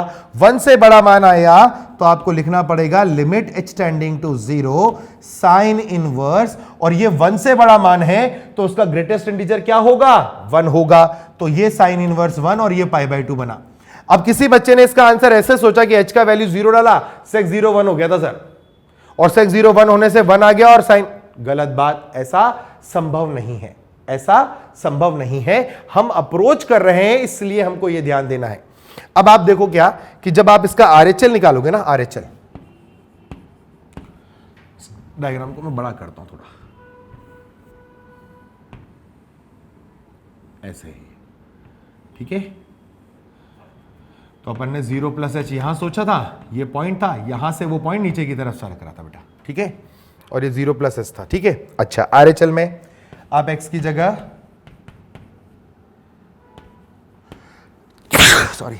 लिमिट h टेंडिंग टू 0, ये आ गया साइन इनवर्स, और यहां आ जाएगा sec h। कंडीशन तो फिर से वही बात आ गई बेटा कि h को फिर से शून्य जाना है, ये 1 आएगा, ये आ जाएगा आपका π/2 आंसर। अब आपका LHL और RHL दोनों कैसे आगे बेटा? सेम आगे। तो आपकी लिमिट एग्जिस्ट करती है, और लिमिट का मान कितना है? π/2। इसका मतलब ये नहीं हुआ कि अगर x की वैल्यू 0 डालोगे तो π/2 आएगा। आ भी सकता है और नहीं भी आ सकता है, वो अलग बात है, वो हमारा पॉइंट ऑफ कंसर्न नहीं है। हमारा कंसर्न तो उसकी सीमा कैलकुलेट करना है, यानी कि लिमिट कैलकुलेट करना है। ठीक बात। चलिए एक सवाल अपन और ट्राई करते हैं, बस उसके बाद फिर आगे की कहानी पर चर्चा करेंगे, क्योंकि इसमें काफी सवाल अपने हो गए प्रैक्टिस हिसाब से कि ये भावना क्या कह रही है ना। जैसे मान लो एक सवाल है, ये क्वेश्चन है आपका कि limit x tends to let's say 0 और tan इनवर्स 1/, में ग्रेटेस्ट इंटीजर x। मैंने कहा इसको कैलकुलेट कर लो, tan inverse of 1/, greatest integer x को कैलकुलेट कर लो। अब आप क्या करोगे बेटा? देखो, सबसे पहली बात तो प्रांत का लॉजिक समझ ले। नीचे कौन बैठा है? ग्रेटेस्ट इंटीजर x बैठा हुआ है ना। तो आपको यह तो पता है कि जो x का मान होगा वह 0 से, और अगर 1 तक मैंने ले लिया तो आपका ग्रेटेस्ट इंटीजर x क्या बन जाएगा? 0 बनेगा। इसका मतलब x का मान क्या नहीं होना चाहिए? 0 से 1 नहीं होना चाहिए, ठीक है ना। यानी 0 या 0 से बड़ा, 1 से छोटा कोई भी अंक इस फलन के प्रांत में है ही नहीं, एग्जिस्ट ही नहीं करता, ठीक है। आपने कहा सर LHL निकालेंगे हमने कहा चलो LHL निकालो। LHL निकालेंगे तो हम क्या करेंगे? x की जगह पर रखेंगे 0 - h, और लिमिट को ले चलेंगे कहां पर? h टेंडिंग टू 0, उसको घुमा के लाते हैं तो ये आ गया tan इनवर्स, और आपके ब्रैकेट में आ गया 1/, ग्रेटेस्ट इंटीजर के अंदर -h। h कैसा? बोलते रहा करो, h कैसा? धनात्मक, छोटा धनात्मक। अगर h छोटा धनात्मक तो ये -h क्या है? छोटा सा ऋणात्मक। और ये अगर छोटा सा ऋणात्मक है तो उसका ग्रेटेस्ट इंटीजर क्या होगा? -1। तो आपका सवाल क्या बन जाएगा? ये आ जाएगा सीधा बाहर निकल के tan इनवर्स ऑफ ऐसा लिख लो 1/, और इसकी वैल्यू -1। और ये tan इनवर्स -1 क्या होता है बेटा? -π/4, ठीक है। तो इसकी लेफ्ट हैंड लिमिट हमारे पास कितनी आ गई? -π/4 आ गई। अब हम इसकी राइट हैंड लिमिट निकालने की कोशिश करते हैं। तो मैंने लिखा x बराबर 0 + h। लिख ही नहीं सकता, क्योंकि 0 + h का मतलब क्या है? आप x की वैल्यू को 0 से थोड़ा बड़ा कर रहे हैं, प्रांत ने मना कर रखा है, तो इसका मतलब ये वाला कैलकुलेट करना ही नहीं। अब अगर देखो प्रांत अगर आप ध्यान से नहीं कर रहे हो ना बेटा, तो कई बच्चे इसमें गड़बड़ क्या करते हैं? लिमिट is टेंडिंग टू 0, फिर यहां लिखने की कोशिश करते हैं ऐसा tan इनवर्स और 1/, यहां लिख देते हैं वो h। अब वो क्या होता है कि अगर h 0 की तरफ जा रहा होगा तो ये 0 को अप्रोच करेगा, तो ये अनंत को अप्रोच करेगा, तो π/2 आ गया। तो बोलते हैं sir limit does not exist. ऐसा नहीं है, ये वाला पार्ट तो कैलकुलेट होगा ही नहीं, क्योंकि राइट हैंड जो नेबरहुड है आपका वो आपके प्रांत में है ही नहीं, तो उस पर बात नहीं करनी। ये वन साइडेड लिमिट है, और यही इसका आंसर है -π/4। तो आई होप इतनी सारी डिस्कशन के बाद आपको ये बात समझ में आ गया होगा कि लिमिट जो है वो वास्तविकता में क्या करने वाला है। इस चैप्टर में हमको अप्रोच करनी है वैल्यू को, हमें उसे कभी अचीव नहीं करना है, ठीक बात। दूसरा, h हमेशा क्या लेके चलना है, h को हमेशा धनात्मक लेते हुए चलना है। h से हम हमेशा क्या बात करेंगे, धनात्मक वाली बात करेंगे, ठीक है। चलिए, इसके बाद जो हमें अब बात करनी बेटा वो करनी है अनिर्धारणीय रूप यानी इनडिटरमिनेंट फॉर्म। इनडिटरमिनेंट फॉर्म। इनडिटरमिनेंट फॉर्म का मतलब होता है अनिर्धारणीय रूप, अनिर्धारणीय रूप, ठीक है। अब देखो, एक तो होता है अनडिफाइंड फॉर्म या अनडिफाइंड, ठीक है, और एक होता है इनडिटरमिनेट। इसका मतलब क्या है, एक तो अपरिभाषित है और एक अनिर्धारणीय है। अब जैसे इसको ऐसे समझो, जब हम लिमिट की बात कर रहे हैं ना, तो हम लिमिट में कभी भी एक्यूरेट वैल्यू की बात नहीं करते। हाँ, लिमिट का मान जो आता है वो एक्यूरेट है। जैसे मान लो मैंने आपसे क्या कहा कि limit extending to 0 x by x क्या होगा, तो limit extending to 0 x by x का मान 1 आने वाला है। इसमें तो अपन को कोई दो राय नहीं, ठीक बात है।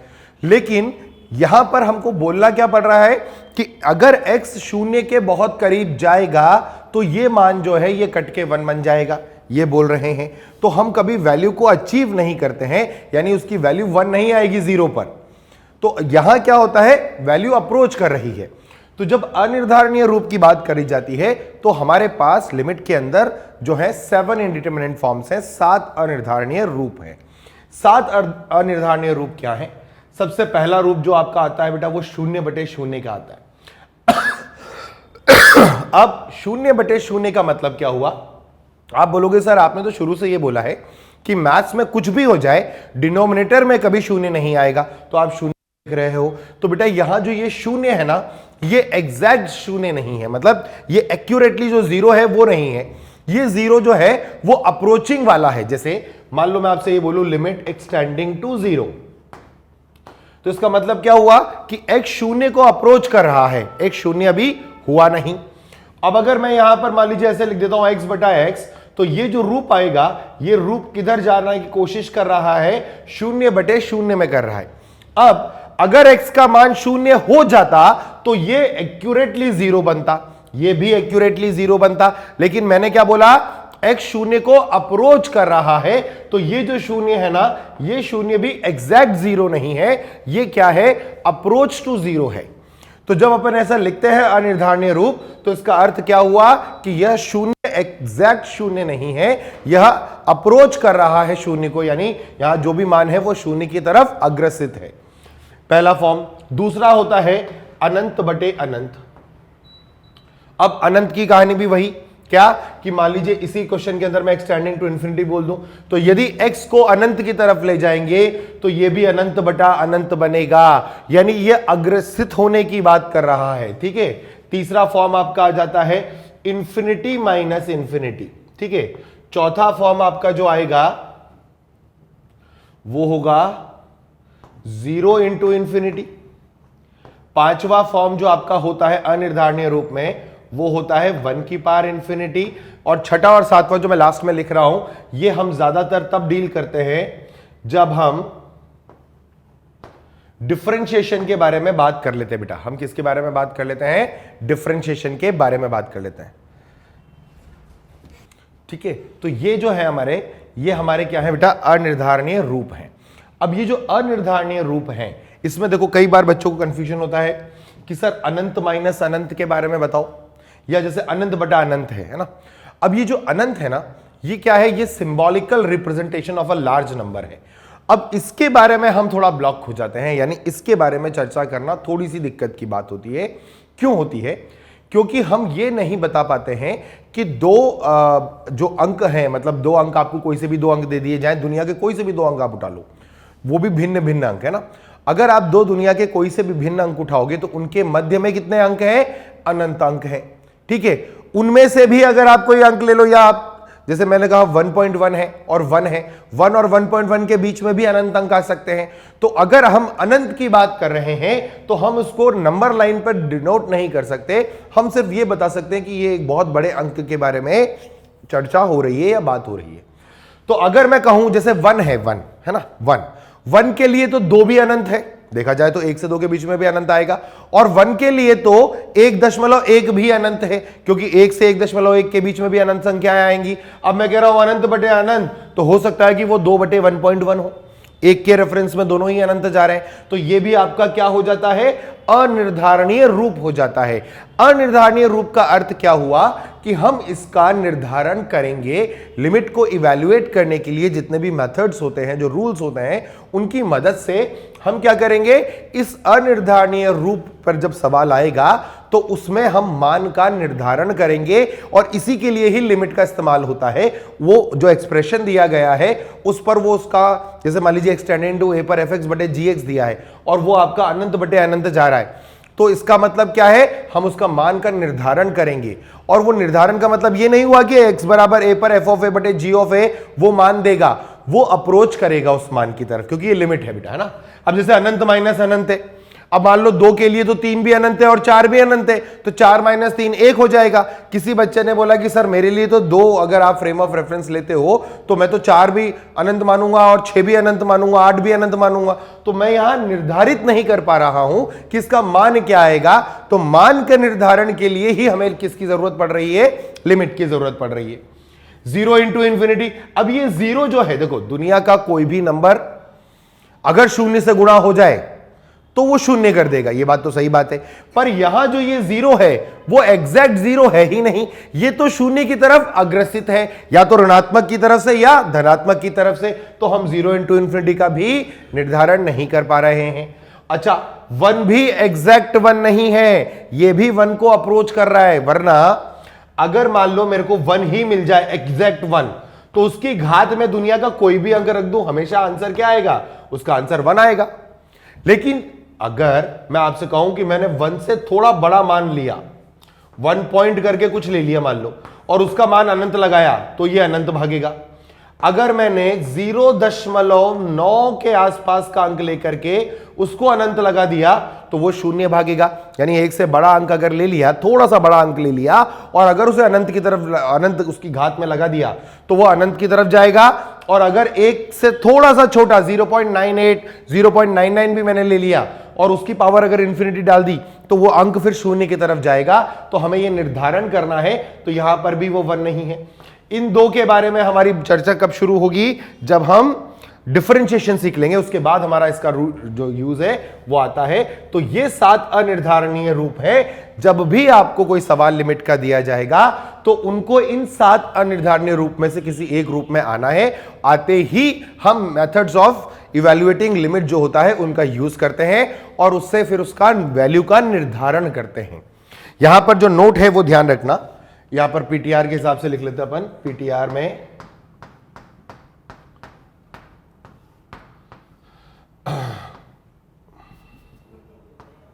उपरोक्त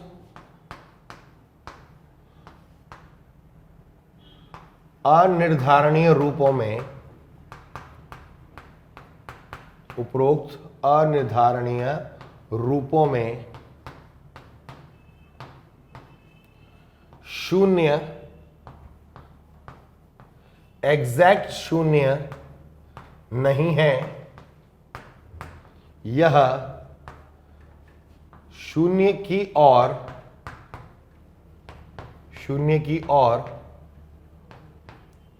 अग्रसित अंक है, अग्रसित अंक है।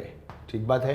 ये तो आपका पहला हुआ, उपरोक्त अनिर्धारणीय रूपों में 0 एग्जैक्ट 0 नहीं है, यह 0 की ओर अग्रसित, ठीक है, अंक है। दूसरा आपका पीटीआर में क्या आएगा, उपरोक्त अनिर्धारणीय रूप में, आई होप मैं जो लिख रहा हूं ये अनिर्धारणीय वो सही होगा, नहीं होगा तो भी इसको अनिर्धारणीय ही मानना है, ठीक है ना, अनडिटरमिन्ड फॉर्म है बेसिकली। तो उपरोक्त अनिर्धारणीय रूप में एक एग्जैक्ट एक नहीं है, यह एक की ओर अग्रसित है। अगर एक एग्जैक्ट हो जाता ना बेटा तो फिर तो उसका वैल्यू हमेशा 1 ही आता, लेकिन हम 1 को अप्रोच कर रहे हैं, तो 1 को अप्रोच करने का मतलब हुआ अभी हम 1 तक पहुंचे नहीं हैं। तो 1 तक पहुंचने के लिए हमारे पास 2 रास्ते हैं, या तो हम लेफ्ट से आ रहे होंगे या तो राइट से आ रहे होंगे। अगर हम लेफ्ट से आ रहे हैं तो हम 1 से छोटे अंक पर चल रहे हैं, 1 से छोटे अंक की घात जैसे ही अनंत लगेगा वो 0 बना लेगा, ठीक है ना।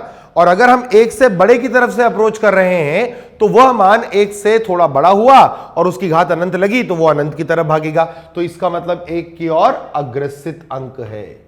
अब वो क्या है उस वक्त जिस सिचुएशन पर आप निकाल रहे हो वो फिर सवाल में देखना होगा, उसे सॉल्व करने का अपने आप में एक अलग मेथड है बेटा पूरा, है ना। तीसरा पॉइंट आपका यह है कि अनंत कोई अंक अनंत को वास्तविक संख्या रेखा पर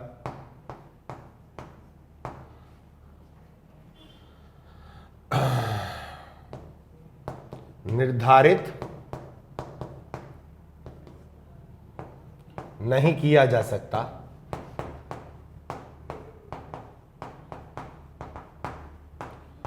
क्योंकि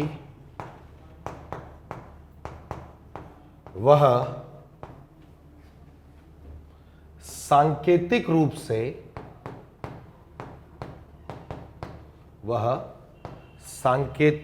रूप से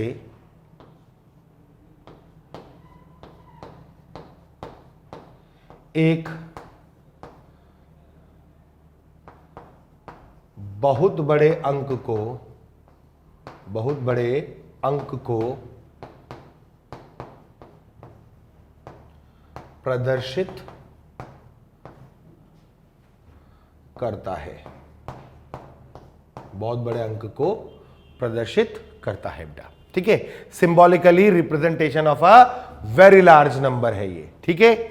ये आपको ध्यान रखना है इनडिटरमिनेट फॉर्म के बारे में।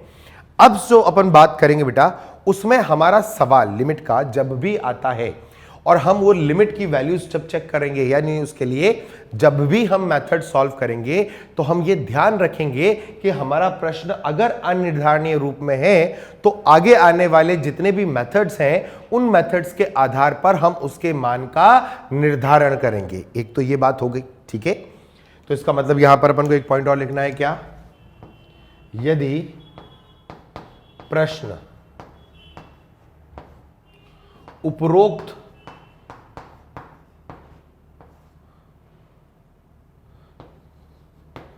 अनिर्धारणीय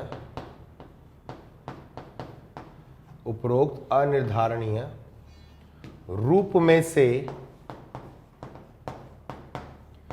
किसी एक में आए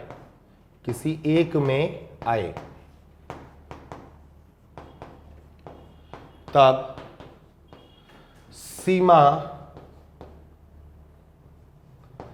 ज्ञात करने की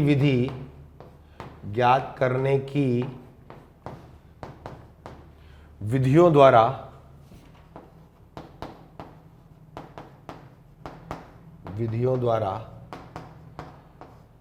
उसके मान का निर्धारण किया जाता है, ठीक है। तो ये 4 पॉइंट आपको ध्यान रखने हैं। अब ये जो मैंने पॉइंट बोला ना, इस पॉइंट का मतलब समझो कि ये 7 अनडिटरमाइंड फॉर्म का लॉजिक क्या है, ठीक है।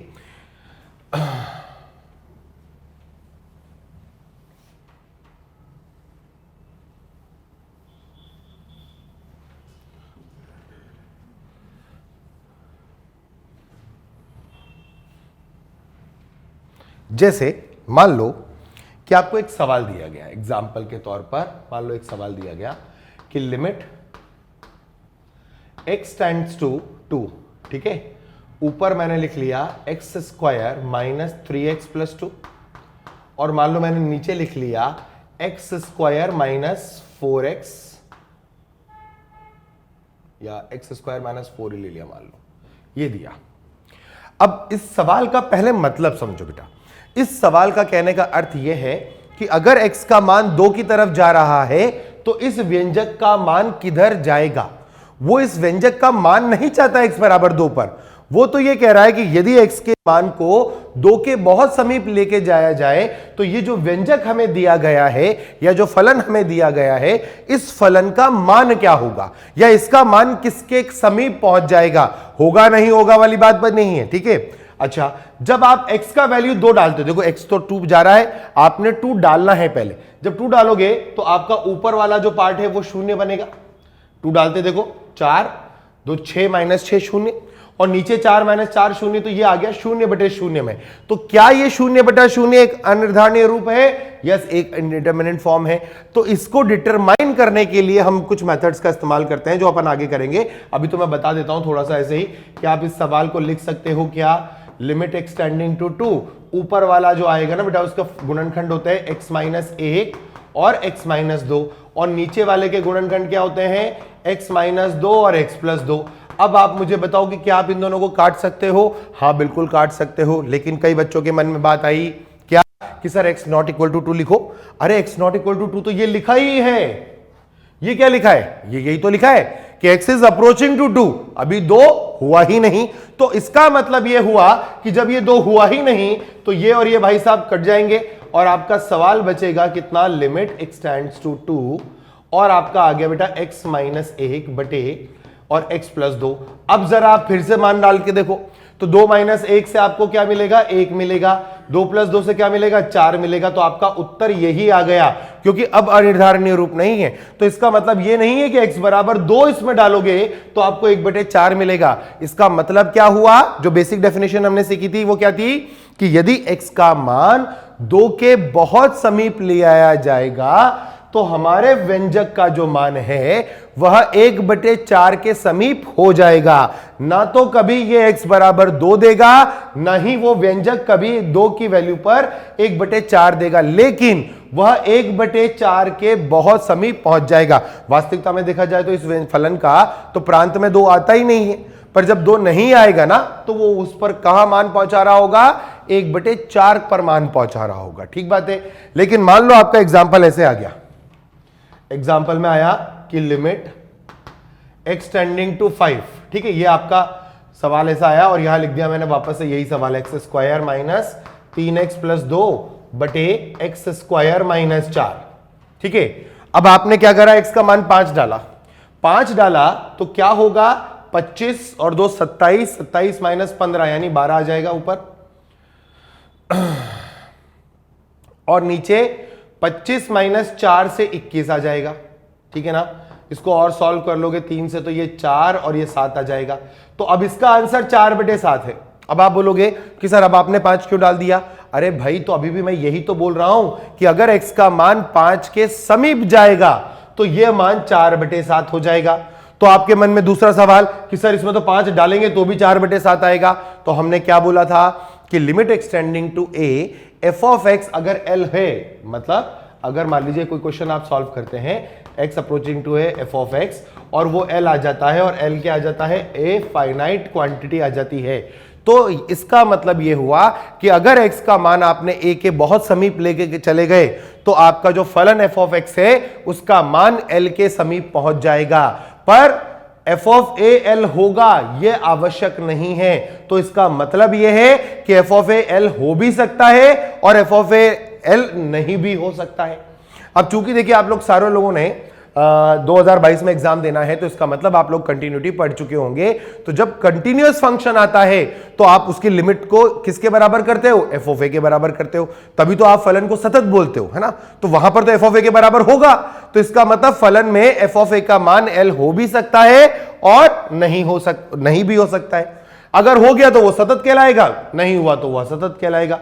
लॉजिक समझ में आ रहा है? तो हम यहां पर यह बात बोल रहे हैं कि हम वैल्यू डाल तो सकते हैं, और अगर डालने से हमें अनिर्धारणीय रूप मिलेगा तो हमें मेथड सीखने पड़ेंगे, जिससे हम क्या करेंगे, हम उसका मान निकालेंगे। और अगर सीधा मान आ गया, यानी कोई फाइनाइट नंबर आ गया, तो वही हम उसका आंसर बोलने वाले हैं। तो हमने क्या बोला, वह 7 अनिर्धारणीय रूप आपको याद रखने हैं। उन 7 अनिर्धारणीय रूपों के अनुसार ही यह डिसाइड किया जाता है कि मेथड कैसे लगाना है। ठीक है, चलिए, यह बात हुई हमारी अनिर्धारणीय रूप की कहानी की। ठीक है, अब हम बात कर लेते हैं कुछ वर्किंग रूल्स के बारे में।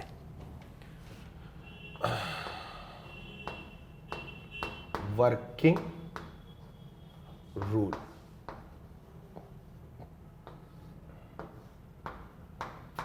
अब वर्किंग रूल क्या कहता है? ठीक है, ये वर्किंग रूल का मतलब, जब आप लिमिट का काम सॉल्व कर रहे होंगे तो कुछ नियम है जिनका आपको ध्यान रखना है। उन नियमों में जो पहला नियम है, वो पहला नियम कहता है कि यदि लिमिट एक्सटेंडिंग टू ए, है ना, कोई सवाल है एफ ऑफ एक्स, और इसका मान यदि हमारे पास एल हो, एल क्या है, एक फाइनाइट नंबर है, तब लिमिट एक्सटेंडिंग टू ए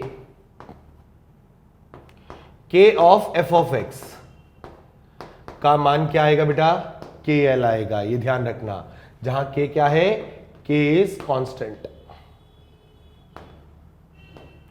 के इज कांस्टेंट, के क्या है, के कांस्टेंट है, तो के इज कांस्टेंट। ठीक बात है, ये पहली चीज है जो आपको ध्यान रखनी है कि limit extending to A F of x अगर एल है तो कांस्टेंट बाहर आ जाएगा। इसका मतलब एक और चीज ध्यान रखना, यहां लिमिट जिस पर चल रही है, यहां लिमिट जिस वेरिएबल पर चल रही है, उस वेरिएबल के अलावा कोई भी और चीज है तो वो कांस्टेंट की तरह बिहेव होगी और वो बाहर आ जाएगी। ये का पहला वर्किंग रूल हुआ बेटा। ठीक है, सेकंड वर्किंग रूल क्या कहता है, यदि limit extending to A F of x का मान हो मान लो एल, तथा limit extending to a g of x का मान आ जाएगा कैपिटल एम, तब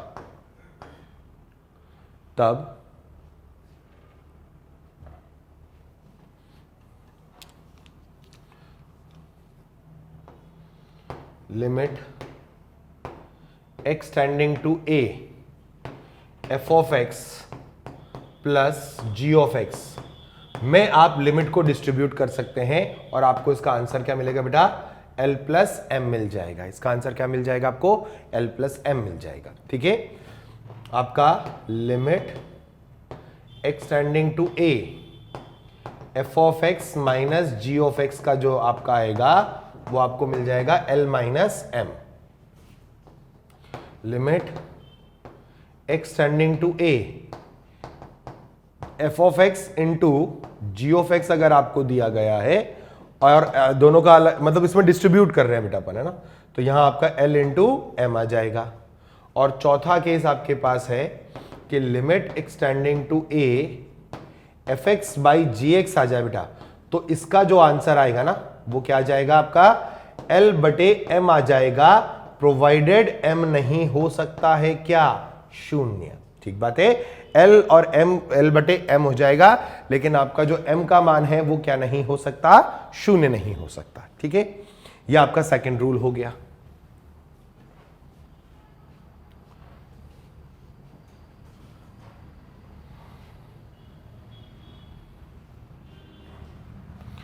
थर्ड रूल क्या कहता है,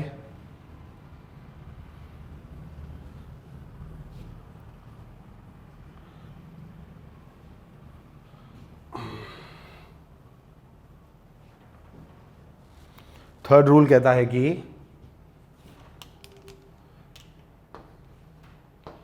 यदि limit extending to A F of x बराबर एल हो, ठीक है, तथा limit extending to a g of x बराबर एम हो, तब limit x tending to a f of g of x है ना, हमारा क्या हो गया ये संयुक्त फलन, ठीक है। तो limit x tending to a f of g of x बराबर आपका क्या हो जाएगा, f ऑफ m हो जाएगा, f ऑफ m होगा, ठीक है, होगा जहां f ऑफ x, जहां f ऑफ x बराबर m पर, जहां f ऑफ x बराबर m पर सतत हो, x बराबर m पर क्या हो, सतत हो, ठीक है। थोड़ी सी आगे की बात है, लेकिन यहां हमें से समझना कैसे है कि कंपोजिट के अंदर ऐसा नहीं होता, संयुक्त फलन में ऐसा नहीं होगा कि आपकी लिमिट सीधे अंदर चली जाए। ऐसा तभी संभव है जो मान अंदर वाले की आएगी बेटा, उस पर आपका फलन क्या होना चाहिए, सतत होना चाहिए। मैं आपको समझाता हूं कैसे। जैसे मान लो एग्जाम्पल के तौर पर मैंने बोला कि मान लो कि मैंने कहा limit x tending to, suppose करते हैं हम साइन ऑफ, ठीक है, और 0 पर अपन किसी की वैल्यू को इवेल्युएट कर लेते हैं। तो मान लेते हैं कि ये है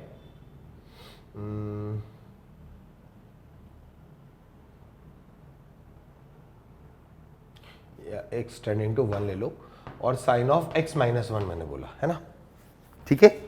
तो ये क्या है, इसको ऐसे समझो कि जैसे ही आप x का मान 1 डालोगे ना, तो सबसे पहले लिमिट इस पर चलेगी, अंदर वाले पर, और जब अंदर वाले पर चलेगी तो वो क्या मान दे रही है, 1 डालोगे तो आपको 0 ही मिलेगा, है ना, चाहे 1 प्लस h डाल लो, चाहे 1 माइनस h डाल लो, दोनों पर आपको 0 मिलेगा। जब ये 0 देगा तो साइन क्या, x की वैल्यू 0 पर, जो इसने आउटपुट दिया है, ये क्या आउटपुट दे रहा है आपको, 0। तो क्या साइन 0 पर सतत है, सतत का मतलब समझ रहे, ग्राफिकली अगर देखें तो क्या साइन x का ग्राफ कहीं टूटता है, हम बोलेंगे नहीं टूटता है, तो इसका डायरेक्ट आंसर क्या निकल के आ जाएगा बेटा, 0 आ जाएगा। लेकिन मान लो आपको सवाल दे देता मैं ऐसा कि लिमिट x टेंडिंग टू 0, ठीक है, और मान लो मैं आपको अंदर दे देता ग्रेटेस्ट इंटीजर के अंदर, और मान लो मैं ऐसे लिख देता sine x, greatest integer of sine x। अब आप देखो क्या हुआ कि जब आपका, इसको सवाल को कैसे समझेंगे कि भाई अंदर जानी चाहिए लिमिट, यहां ऐसे समझो कि आपका f ऑफ x कौन है, f ऑफ x आपका ग्रेटेस्ट इंटीजर x है, g ऑफ x कौन है, g ऑफ x आपका साइन ऑफ x है बेटा, ठीक है। और हम क्या कर रहे हैं, ये निकालने के लिए हमने क्या बोला है कि f of g of x निकाल लो, तो आपका f of g of x क्या आ जाएगा, greatest integer of sine x आ गया बेटा, ठीक बात है ना, ये आपका क्या आ गया, greatest integer of sine x आ गया। अब मैं आपसे पूछूं कि लिमिट क्या है, तो लिमिट एक्सटेंडिंग टू 0 पर आपका g ऑफ x क्या देगा, आपको बताओ। लिमिट एक्सटेंडिंग टू 0 पर आपका g ऑफ x जो है ना, वो आपको आउटपुट क्या देने वाला है बताओ, ये देगा 0। अगर आपने इस x का मान 0 की तरफ अग्रसित किया तो sin x का ग्राफ तो आई होप आपको पता ही होगा, ऐसे जाता है और इधर से ऐसे जाता है। तो अगर आप 0 को इधर से अप्रोच करें चाहे इधर से अप्रोच करें, दोनों ही तरफ से वो किस मान को पकड़ने की कोशिश कर रहा है, 0 को, तो इसका मतलब इसका मान 0 जाएगा। अब ग्रेटेस्ट इंटीजर x क्या 0 पर सतत है, आप देखो ग्रेटेस्ट इंटीजर का ग्राफ बनाया जब जाता है तो 0 से और 1 तक वो ऐसा रहता है, 1 पर जंप करके ऊपर चला जाएगा, और ये यहां से करके -1 पर चला जाता है, बोलो हाँ या ना। तो ये ग्राफ तो 0 पर सतत नहीं है, तो इसका मतलब इसका डायरेक्ट आंसर ग्रेटेस्ट इंटीजर 0 नहीं आ सकता बेटा। मतलब मैं ये क्या कह रहा हूं कि अगर लिमिट एक्सटेंडिंग टू 0 मैं greatest integer of sine x की बात कर रहा हूं ना बेटा, तो मैं इसका डायरेक्ट आंसर 0 नहीं लिख सकता। क्यों नहीं लिख सकता, क्योंकि मेरा ग्रेटेस्ट इंटीजर जो है वो 0 पर सतत नहीं है, तो आप डायरेक्ट नहीं लिख सकते। आपको क्या करना पड़ेगा, आपको इसका लेफ्ट और राइट चेक करना पड़ेगा।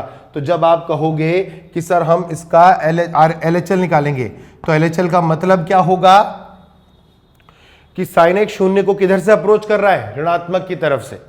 साइन एक्स 0 को किधर से अप्रोच कर रहा है, ऋणात्मक की तरफ से। तो अगर इसमें ऋणात्मक करोगे तो इसका LHL आ जाएगा बेटा -1, और जब धनात्मक से करोगे तो शून्य से करेगा तो उसका आरएचएल आएगा 0। तो आप बोलोगे कि सर एलएचएल और आरएचएल मैच नहीं कर रहे हैं, इसलिए डज नॉट एग्जिस्ट है। तो सीधे सीधे लिमिट अंदर नहीं जाती है। लिमिट को अंदर जाने के लिए ये कंडीशन बहुत जरूरी है, जहां बाहर वाला जो है वो अंदर वाले की सीमा पर सतत हो। ये m बराबर कर लेना ना, ऐसा कुछ है। ठीक बात है, आई होप ये क्लियर हुआ होगा। और जैसे जैसे अपन सवाल करेंगे तो ये पॉइंट क्लियर होता चला जाएगा बेटा। ठीक है, तो ये तीसरा रूल था अपना।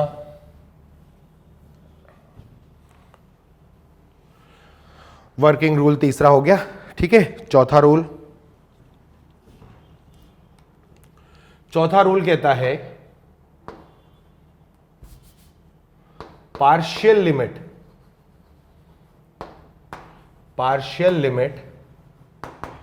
अलाउड नहीं है। पार्शियल लिमिट अलाउड नहीं है का मतलब क्या हुआ कि ऐसा नहीं करोगे आप कि सवाल के अंदर आप अलग अलग पार्ट को तोड़ करके ऊपर वाला एक हो गया, नीचे वाला एक हो गया, ऐसा करके नहीं करोगे। पार्शियल लिमिट नहीं होती है। जब भी लिमिट का मान निकाला जाता है तो सारी सीमाओं को एक साथ कैलकुलेट किया जाता है। ये वाला जो पॉइंट है, इसको जब अपन सवाल करेंगे तब मैं आपको ज्यादा अच्छे से एक्सप्लेन करूंगा कि पार्शियल लिमिट का लॉजिक क्या है। ठीक है, कि पार्शियल लिमिट क्यों नहीं अलाउड की जाती है। ठीक है, इसको अपन करेंगे नेक्स्ट जब अपने सवाल करेंगे उस पर। चलिए, तो हम आ गए हमारे प्रैक्टिस सेशन में। हमारा प्रैक्टिस सेशन 1 लिमिट का, तो बहुत बेसिक सा प्रैक्टिस सेशन है। पहला प्रश्न पढ़े बेटा, निम्न में से कौन सा कथन फलन f के लिए सत्य है जो दर्शाए गए चित्र में -1 से 3 के लिए परिभाषित किया जाता है। परिभाषित थोड़ा सा गलत लिखा हुआ है, कोई बात नहीं, ठीक है ना, भावनाओं को समझो। और ये डायग्राम हमें दिया हुआ बेटा, ये किसका ग्राफ है हमारा, ये ग्राफ हमको f ऑफ x का दे रखा है। अब देखो पहला ऑप्शन अपन चेक करते हैं ना। पहला ऑप्शन क्या दे रखा है हमें, उसने बोला है कि हमें देखना है limit extending to -1 plus f of x, और उसने उसको 1 दिया है, ये चेक करना है हमें ना। -1 प्लस का मतलब क्या हुआ कि हमें -1 को अप्रोच करना है -1 के राइट साइड से। तो -1 का राइट साइड कहां होगा, यहां कहीं पर होगा। यहां से हमें किधर जाना है, हमें -1 की तरफ जाना है बेटा। समझ रहे हैं मेरी बात। अब अगर यहां से मैं पॉइंट देखूं ना बेटा, तो ये ग्राफ पर यहां आएगा, और अगर ये पॉइंट इधर सरकेगा तो ये वाला पॉइंट इधर सरकेगा, जो किसको अप्रोच कर रहा है, 1 को। तो आपका ए ऑप्शन जो है वो सत्य ऑप्शन है, यानी आपका निम्न में से ये वाला कथन सत्य है बेटा। ठीक है, बी ऑप्शन क्या बोला है कि आप लिमिट एक्सटेंडिंग टू 2 कैलकुलेट करो। अब 2 कैलकुलेट करनी है f ऑफ x के लिए। ठीक है, तो आपको क्या करना पड़ेगा, 2 माइनस h करना पड़ेगा और 2 प्लस h करना पड़ेगा।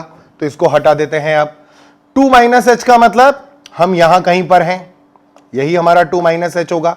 यहां से हमें h टेंडिंग टू 0 पर करेंगे तो हम किधर की तरफ सरकेंगे, 2 की तरफ सरकेंगे। यहां से ग्राफ पर जब जाऊंगा बेटा, यहां कहीं आएगा और ये किधर की तरफ अप्रोच करेगा, इधर की तरफ अप्रोच करेगा। तो ये ऑप्शन किसको पकड़ेगा, 1। तो आपका जो इसका LHL आएगा वो LHL 1 होगा। ठीक है ना। और जब आप 2 प्लस h पर जाओगे तो आप यहां आए, यहां से आपने ग्राफ पर जो पॉइंट पकड़ा वो ये था। जब ये पॉइंट इधर सरकेगा तो ग्राफ पर ये पॉइंट किसको अप्रोच करना चालू करेगा, इस पॉइंट को। ये भी किसको अप्रोच कर रहा है, 1 को। तो आपका RHL भी कितना आएगा, 1। इसका मतलब limit extending to f of x की वैल्यू कितनी आने वाली है, LHL बराबर RHL बराबर 1 आने वाला है। तो इसका मतलब आपका ये वाला ऑप्शन क्या हो गया, रॉन्ग हो गया। ये हुआ अपना सेकंड का। अब अपन थर्ड पे चलते हैं।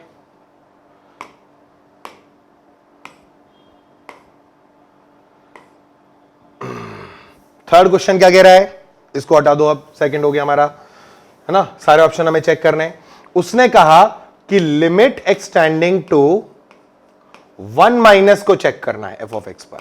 1 माइनस का मतलब समझ में आ रहा है कि हमें 1 को अप्रोच करना है लेकिन लेफ्ट साइड से। तो हमारा 1 कहां है, ये रहा 1। 1 को लेफ्ट साइड से अप्रोच करने का मतलब ये हमारा 1 माइनस h रहा होगा।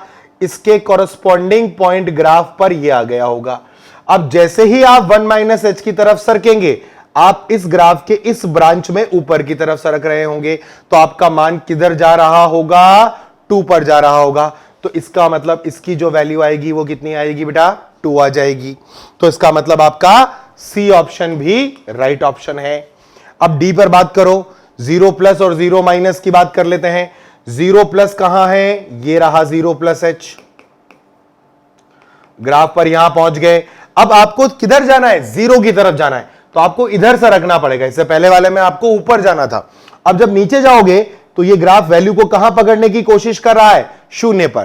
तो आपका जो 0 प्लस है वो आपको आउटपुट क्या दे देगा, 0। अब 0 माइनस एच कहां होगा, ये रहा 0 माइनस एच। ऊपर जाओ और किधर सरकना है, 0 की तरफ, तो आपका पॉइंट भी किधर सरकेगा, 0 की तरफ ही आएगा, तो ये भी आपको 0 देगा।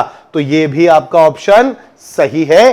तो आपके राइट ऑप्शन क्या आगे बेटा, ए, सी और डी ऑप्शन राइट ऑप्शन है। नेक्स्ट सवाल देखो, माना एफ ऑफ एक्स आपको ये दे रखा है, तब इन 4 ऑप्शनों के बारे में बात करनी है, ठीक है।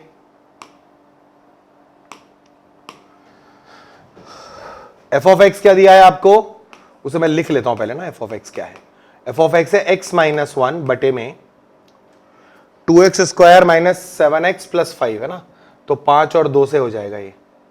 तो आई थिंक 5x माइनस 2 और x माइनस 1 इसके गुणनखंड आएंगे। चेक कर लेते हैं, 5x स्क्वायर माइनस का 5x माइनस का 2x और प्लस का 2, ठीक बात है। अब पहला सवाल कह रहा है कि आपको कैलकुलेट करना है लिमिट एक्सटेंडिंग टू 1, ठीक है ना बेटा। x माइनस 1 बटे 5x minus 2 into x minus 1, ठीक है, एक्सटेंडिंग टू 1 पर है ना, यही आपका आ रहा है। ओके, माय बैड, ये होगा उल्टा।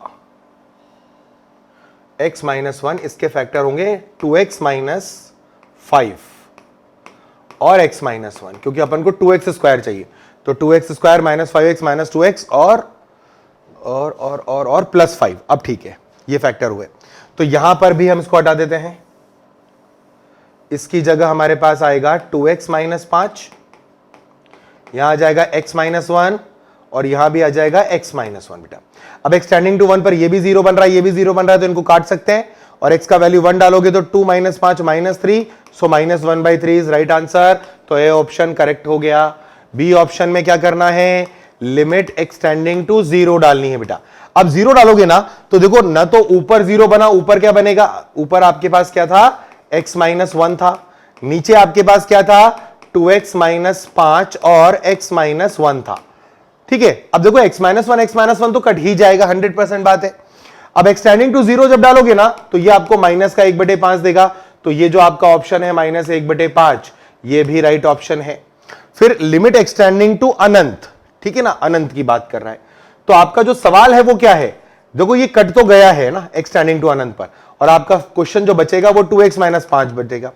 अब अगर x का मान आपने अनंत डाला, तो भाई ये जो है ना, ये अनंत भाग रहा होगा, और 1/अनंत का मान 0 होगा, तो ये वाला 0 देगा।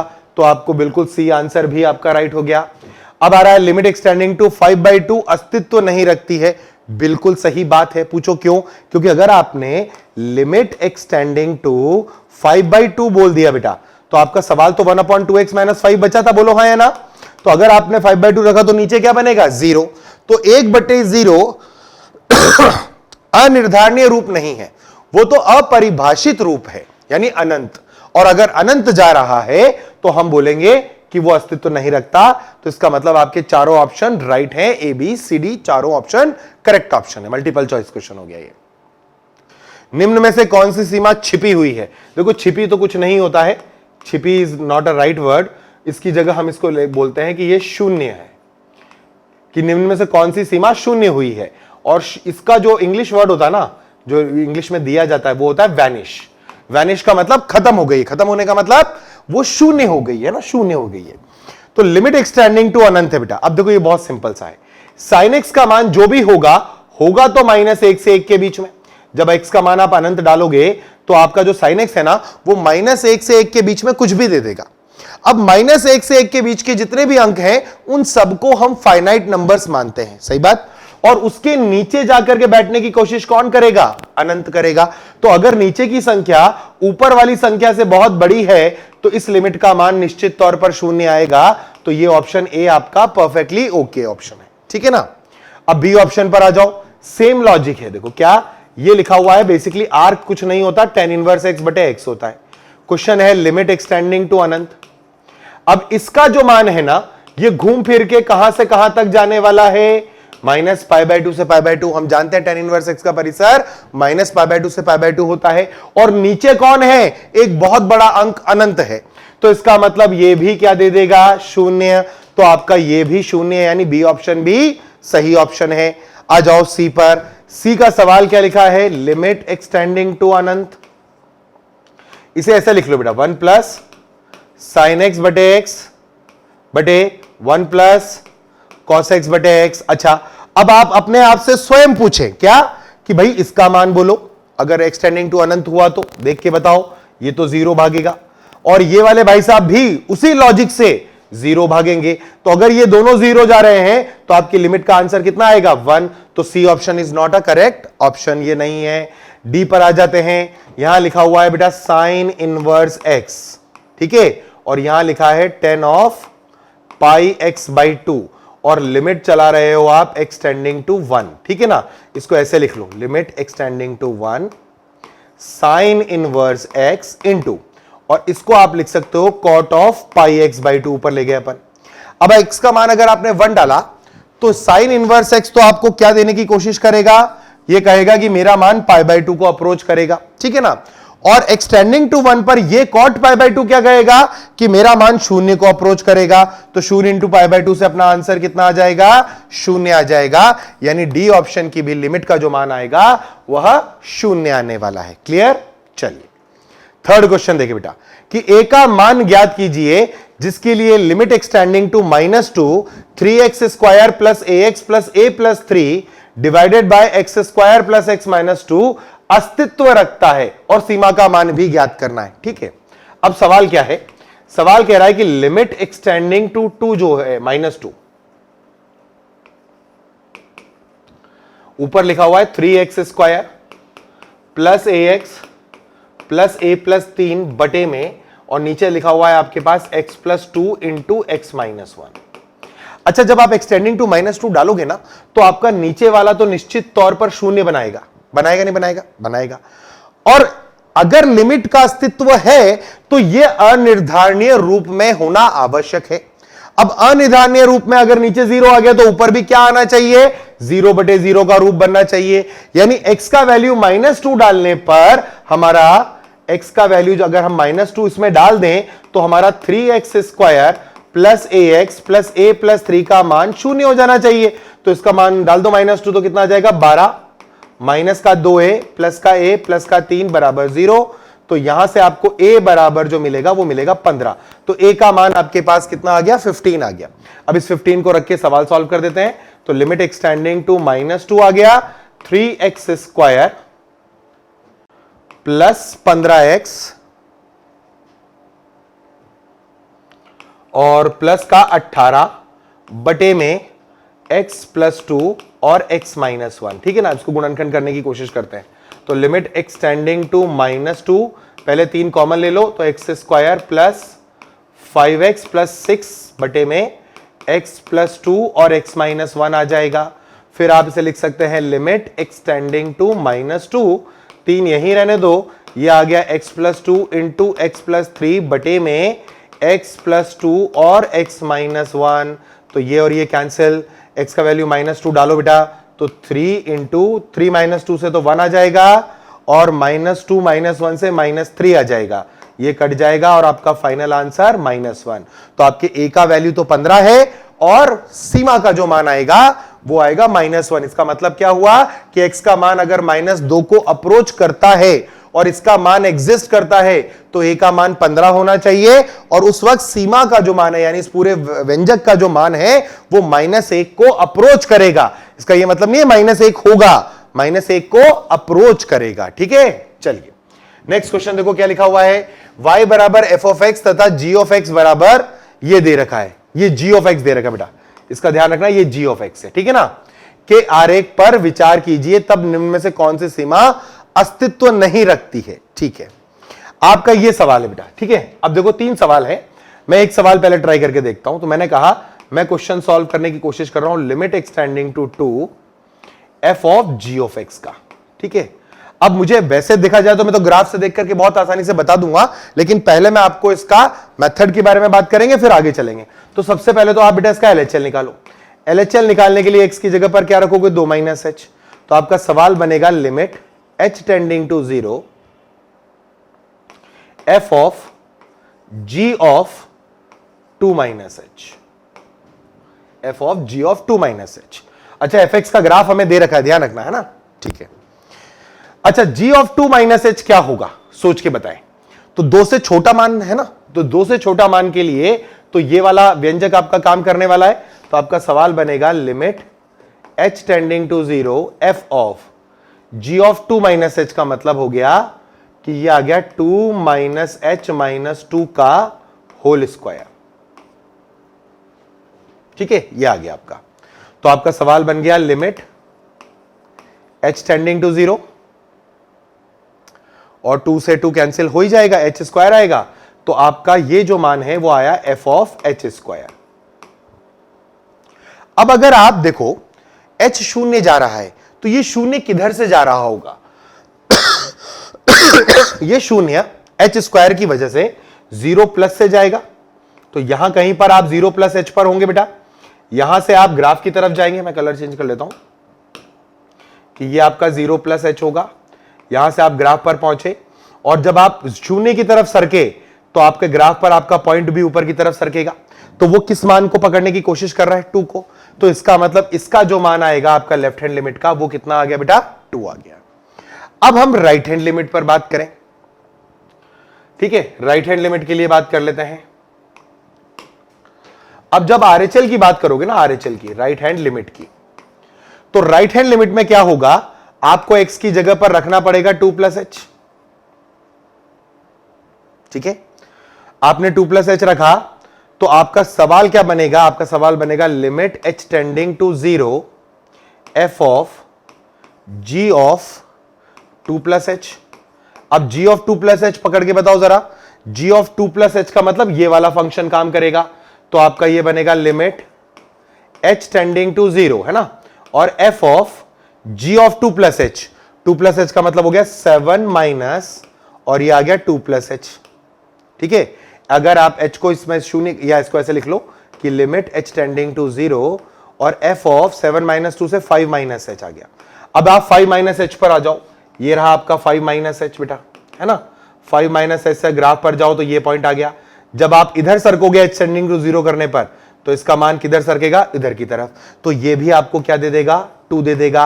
तो आपका LHL भी 2 आया और RHL भी 2। इसका मतलब इसकी सीमा एग्जिस्ट करती है और इसका मान क्या है, 2 है बेटा। ठीक है, अब दूसरा सवाल इसमें अपन ट्राई करते हैं। ये तो अपन ने ऐसे सॉल्व कर लिया, ठीक है ना, क्योंकि इसमें तो हमें डायरेक्टली पहले g मिल रहा था जो हम फंक्शन कैलकुलेट कर सकते थे। दूसरा सवाल मैं ट्राई करके दिखाता हूं, तीसरा आप खुद से ट्राई करना है ना। So limit x tending to 0 है, ठीक है, और g of f of x हमें कैलकुलेट करना है।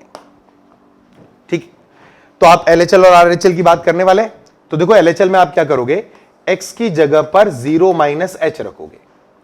तो आपका जो लिमिट है ना बेटा, वो h टेंडिंग टू 0 जाने वाला है और g of f of 0 minus h आ जाएगा आपका।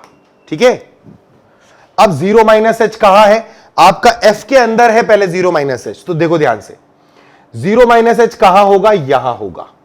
यह आपका 0 माइनस h होगा। इसके कॉरस्पॉन्डिंग f पर जो वैल्यू आएगी वो इस ब्रांच पे आएगी। और अगर h आपने शून्य कराना तो ये मान भागेगा किधर की तरफ, ये 4 लेने के लिए भागेगा। लेकिन ये 4 लेगा कैसे, ये बताओ। ये 4 पहले 4 से थोड़ा बड़ा मान रखेगा और फिर नीचे की तरफ आएगा। तो ये जो आपका व्यंजक है वो बेसिकली क्या होगा कि लिमिट h टेंडिंग टू 0 और g ऑफ क्या होगा 0 माइनस h, वो होगा बेटा 4 प्लस h। कुछ भी मान होगा 4 प्लस h होगा, बोलो हां या ना। 4 से बड़ा मान आएगा और फिर 4 की तरफ जा रहा है तो 4 प्लस h होना चाहिए वो मान। और g में अगर आप 4 प्लस h बोल रहे हैं तो आप इस व्यंजक की बात कर रहे हैं। तो बेसिकली आपका क्या होगा कि लिमिट h टेंडिंग टू 0 और g ऑफ 4 प्लस h का मतलब क्या हो गया, 7 माइनस 4 माइनस h आ गया। तो ये आपका कितना देगा, सॉरी जी तो हटी जाएगा ना, तो ये आ जाएगा 7 माइनस 4 माइनस h 0 डालोगे तो ये 3 देगा, तो आपका LHL कितना आ गया, 3 आ गया। जब आप RHL निकालेंगे ना तो आप x की जगह पर क्या रखने वाले हैं बेटा, 0 प्लस h। तो आपका सवाल बनेगा limit h tending to 0 g of f of 0 plus h।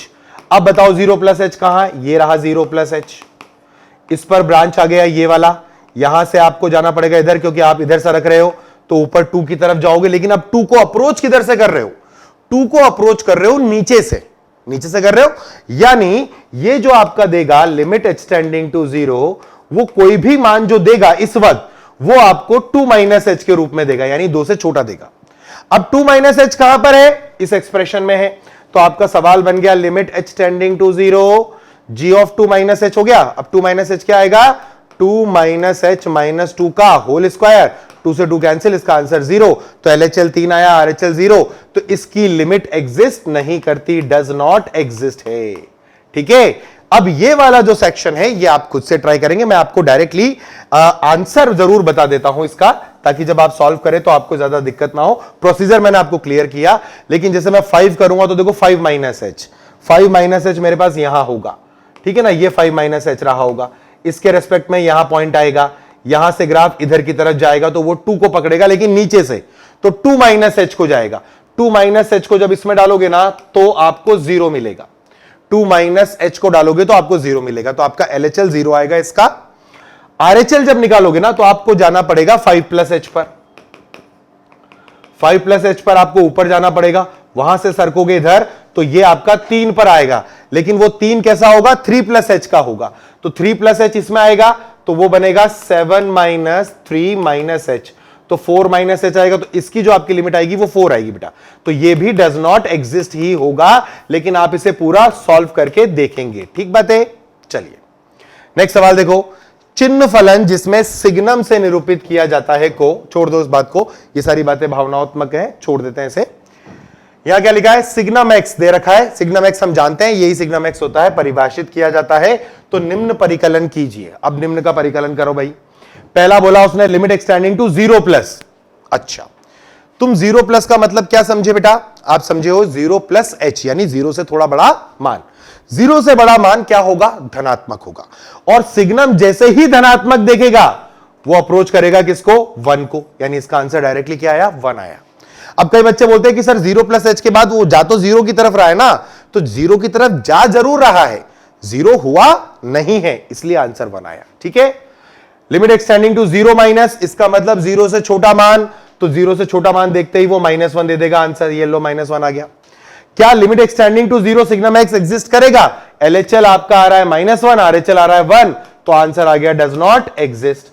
और limit extending to 0 mod signum x, अब देखो अगर मॉड लगा होता तो आपका जो ये क्या निकाला था अपन ने, RHL की वैल्यू तो 1 आ रही थी, उसमें तो कोई दिक्कत नहीं थी। LHL वाले का जो आंसर -1 आता वो मॉड से अपने आप क्या हो जाता बेटा, +1 होता, तो आपका LHL भी 1 होता और RHL भी 1 होता, तो इसका आंसर 1 आ जाता, तो इसका आंसर क्या होगा, फाइनली 1 होगा। ऐसे नेक्स्ट क्वेश्चन देखो, limit extending to -2, limit extending to -2 f of x by x square बराबर 1 दिया गया है, तो पूछा है कि limit extending to -2 f of x क्या होगा। अरे अब सुनो मेरी बात, -2 डालोगे तो कितना आ रहा है बेटा, 4 आ रहा है, और हमें आंसर 1 मिलना चाहिए, तो इसका मतलब लिमिट एक्सटेंडिंग टू -2 को भी हमें क्या देना पड़ेगा, 4 देना पड़ेगा, तो ये लो इसका तो आंसर 4 आ गया। अब वो पूछ रहा है limit extending to -2 f of x by x, यानी limit extending to -2 f of x by x, तो f ऑफ x का तो अपन बता चुके हैं कि ये 4 आएगा, और ये नीचे वाला कितना था, -2 था, सॉरी नीचे वाला तो -2 डालेंगे सीधा, तो ये आंसर आएगा -2, तो इसका डायरेक्ट आंसर हो गया कितना, -2। ठीक है, अब अगले सवाल में भी उसने डाटा यही दिया है, ठीक है ना, लिमिट एक्सटेंडिंग टू, लेकिन अब यहां क्या करा उसने, लिमिट जो है ना बेटा वो 0 भगा दी, उसने कहा ये वैल्यू 1 है। अब देखो नीचे वाला 0 बन रहा है, तो अनिर्धारणीय रूप लाने के लिए आपको ऊपर वाले को भी शून्य बनाना पड़ेगा। तो आपके पहले सवाल का आंसर तो बिल्कुल क्लियर है कि x tending to 0 f of x का मान को क्या होना पड़ेगा, शून्य होना पड़ेगा। अब तभी तो ये शून्य बटे शून्य के रूप में आएगा, तभी आंसर आएगा बेटा। अब आपसे अगर मैं पूछ लूं कि लिमिट x टेंडिंग टू 0 है ना, f of x by x क्या होगा, ठीक है, limit x tending to 0 f of x by x क्या होगा।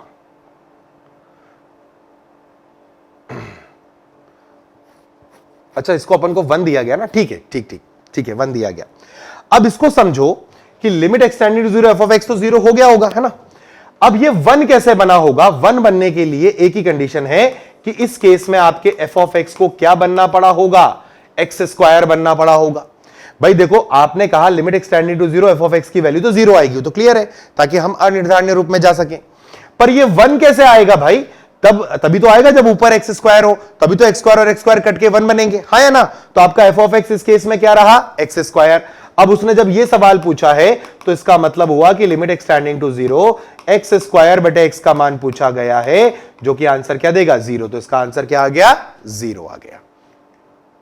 नेक्स्ट सवाल देखो, लिमिट x टेंडिंग टू 1 और आपका क्या है, अच्छा इसको मैं लिख देता हूं पहले सवाल। लिमिट x टेंडिंग टू 1, ये है x की पावर में 1 बटे n माइनस 1 बटे x की पावर में 1 बटे m माइनस 1 बेटा, ठीक है। इसमें अपन एक चीज मैं आपको पहले बता देता हूं थोड़ा सा, कि अगर limit x tending to a हो और x की पावर n माइनस a की power n upon x minus a आ जाते ना, थोड़ा सा आगे का सवाल हो गया, तो ये आपका बन जाता है n इंटू a की पावर में n माइनस 1, ये आपका आंसर है। अब यहां ऐसा कुछ नहीं हो रहा है, तो मैंने क्या करा, x की जगह पर t की पावर mn डाल दिया, सब्स्टिट्यूशन। तो अगर आपका x का मान 1 जाएगा तो t का मान भी 1 को ही जाना पड़ेगा। तो आपका सवाल जो बनेगा ना, वो बनेगा लिमिट t टेंडिंग्स टू 1 और t की पावर में mn की होल पावर में 1 बाई n माइनस 1, और इधर आएगा t की पावर में mn की होल पावर में 1 बाई m माइनस 1। तो आपका सवाल बनेगा limit t tendings to 1 t की power m minus 1 upon t की पावर n माइनस 1। इसको हम लिख सकते हैं limit t tendings to 1 t की पावर m माइनस 1 बटे में t माइनस 1 लिख लो, इंटू यहां एडजस्ट कर दो t माइनस 1 और यहां t की पावर n माइनस 1। तो इसका आंसर तो क्या आ जाएगा, m इंटू और 1 है ना, ये 1 की पावर m लिखा हुआ है, ध्यान रखना, ये क्या है, ये 1 की पावर n लिखा हुआ है। तो ये आ गया m इंटू 1 की पावर में m माइनस 1 ऊपर आ जाएगा, और n इंटू 1 की पावर में n माइनस 1। तो आपका फाइनल आंसर m बटे n आ जाएगा। चलिए अब देखो ये सवाल क्या है, फलन g जिसके लिए आरेख दिया गया है, ठीक है ना, प्रत्येक राशि का मान बताइए यदि वह अस्तित्व में हो। तो देखो एक एक करके अपन बात करते बेटा। सबसे पहले बात जो मैं करूंगा वो है limit t tendings to 0 minus gt की। ये ग्राफ t में बना हुआ है, तो ये जो आपका एक्सेस है वो t का है, ये एक्सेस y का है, और ये g का ग्राफ है। अब आप मेरे को बताओ 0 माइनस कहां होगा, ये 0 दिख रहा है, तो ये 0 माइनस यहां होगा, इससे कॉरेस्पॉन्डिंग यहां आओगे, यहां से ग्राफ किधर सरकेगा, इधर सरकेगा, क्योंकि पॉइंट इधर सरक रहा है। तो ये कौन सा पॉइंट है, -1। तो आप इसे कैलकुलेट कर लें, ये कितना आ जाएगा, -1, ठीक है। अब अगला है 0 प्लस, इसको हटा देता हूं मैं, 0 प्लस आगे आ जाएगा, ये 0 प्लस h रहेगा आपका, इसके सापेक्ष आपका ग्राफ यहां पहुंच जाएगा, ठीक है। अच्छा ये 0 है, ये 1 है, ये 2 है, ये 0 है, ये -1 है, अच्छा -2 ये है, ध्यान रखना बेटा, है ना, ओके। तो ये 0 है, प्लस h पर इधर सरकेगा ग्राफ, ठीक है। तो यहां से ग्राफ नीचे की तरफ जाएगा, तो ये पॉइंट क्या होगा, -2 और -1 के बीच का पॉइंट। तो ये वाला जो है ना बेटा आपका, ये आपको -3/2 आंसर देगा, ठीक है। चाहो तो आप ग्राफ को इनलार्ज करके कॉपी पे बना लेना, और उसके बाद इसको ट्राई करोगे तो आपको अच्छे से क्लियर होगा, ठीक है। अब अगर मैं पूछूं limit t tendings to 0 gt, तो LHL का मान -1 और RHL का मान -3/2। तो इसका आंसर आ गया सीधा सीधा डज नॉट एग्जिस्ट, इसका एग्जिस्ट नहीं करता है, ठीक है। चलिए अब अपन दूसरे पर बात कर लेते हैं, इसको रब कर देता हूं। 2 माइनस, अब 2 कहां है, ये रहा 2, ये वाला 2 है, तो 2 माइनस यहां होगा, इसके सापेक्ष ग्राफ पर पहुंचोगे तो आप इस पॉइंट पर पहुंचोगे, और यहां से जब आप इधर की तरफ सरकोगे तो आपका ग्राफ ऊपर की तरफ जाएगा। किस मान को लेने के लिए? 2 मान को लेने के लिए। तो ये जो आपका देगा वो 2 दे देगा बेटा, ठीक है। अच्छा, 2 प्लस एच कहां होगा? ये रहा 2 प्लस एच, इससे कॉरेस्पॉन्डिंग ग्राफ यहां आएगा, और 2 प्लस एच पर जब आप जाओगे नीचे तो वो किस मान को लेने के लिए जाएगा? वो जा रहा है आपका 1 को लेने के लिए बेटा। ध्यान से देखना कहां कहां 0 है, कहां कहां 1 है। ये 0 है, ये 1 है, ये 2 है, ठीक है। 3 4 -1 एंड इट विल बी -2। अच्छा, ये अगर -2 है ना बेटा तो इसका आंसर आपका -2 ही रहेगा, ठीक है। ये -2 है। इस तरीके से चलते हैं अपन। तो वो तो डज नॉट एग्जिस्ट हो गया। इसका देखो 2 माइनस पर ये 2 को अप्रोच कर रहा था, तो 2 प्लस पर ये 0 को अप्रोच कर रहा है, तो ये भी आपका 0 दे रहा है, तो इसका भी डज नॉट एग्जिस्ट आ जाएगा। अच्छा, G2 का मान क्या आएगा? इसको हटाओ। G2 का मान कहां है? ये रहा G2 का मान। तो G2 का मान तो 1 आएगा क्योंकि इसमें कोई लिमिट नहीं लगी हुई है बेटा। अच्छा, t टेंडिंग्स टू 4 पर चलो। 4 आया तो देखो 4 पर आपको ये वाला पार्ट ध्यान रखना। तो ये रहा 4 माइनस एच, इसके रेस्पेक्ट में जो वैल्यू आ रही है वो कितनी आ रही है? 3 आ रही है, ठीक है। तो 4 माइनस एच यहां आएगा और 3 की तरफ अप्रोच करेगा। 4 प्लस एच कहां आएगा? यहां आएगा, और वो भी 3 की तरफ अप्रोच करेगा। तो दोनों ही 3 की तरफ अप्रोच कर रहे हैं, तो इसका जो आंसर आ जाएगा वो क्या आ जाएगा? 3 आ जाएगा। आप लोग इसका ग्राफ बना करके इसको एक बार चेक करेंगे। ग्राफिकल अप्रोच से लिमिट को चेक करना, आपको अप्रोच करते हुए देखना है कि हम किधर की तरफ जा रहे हैं और वो y अक्ष पर कौन सा मान उठाने वाला है। क्लियर?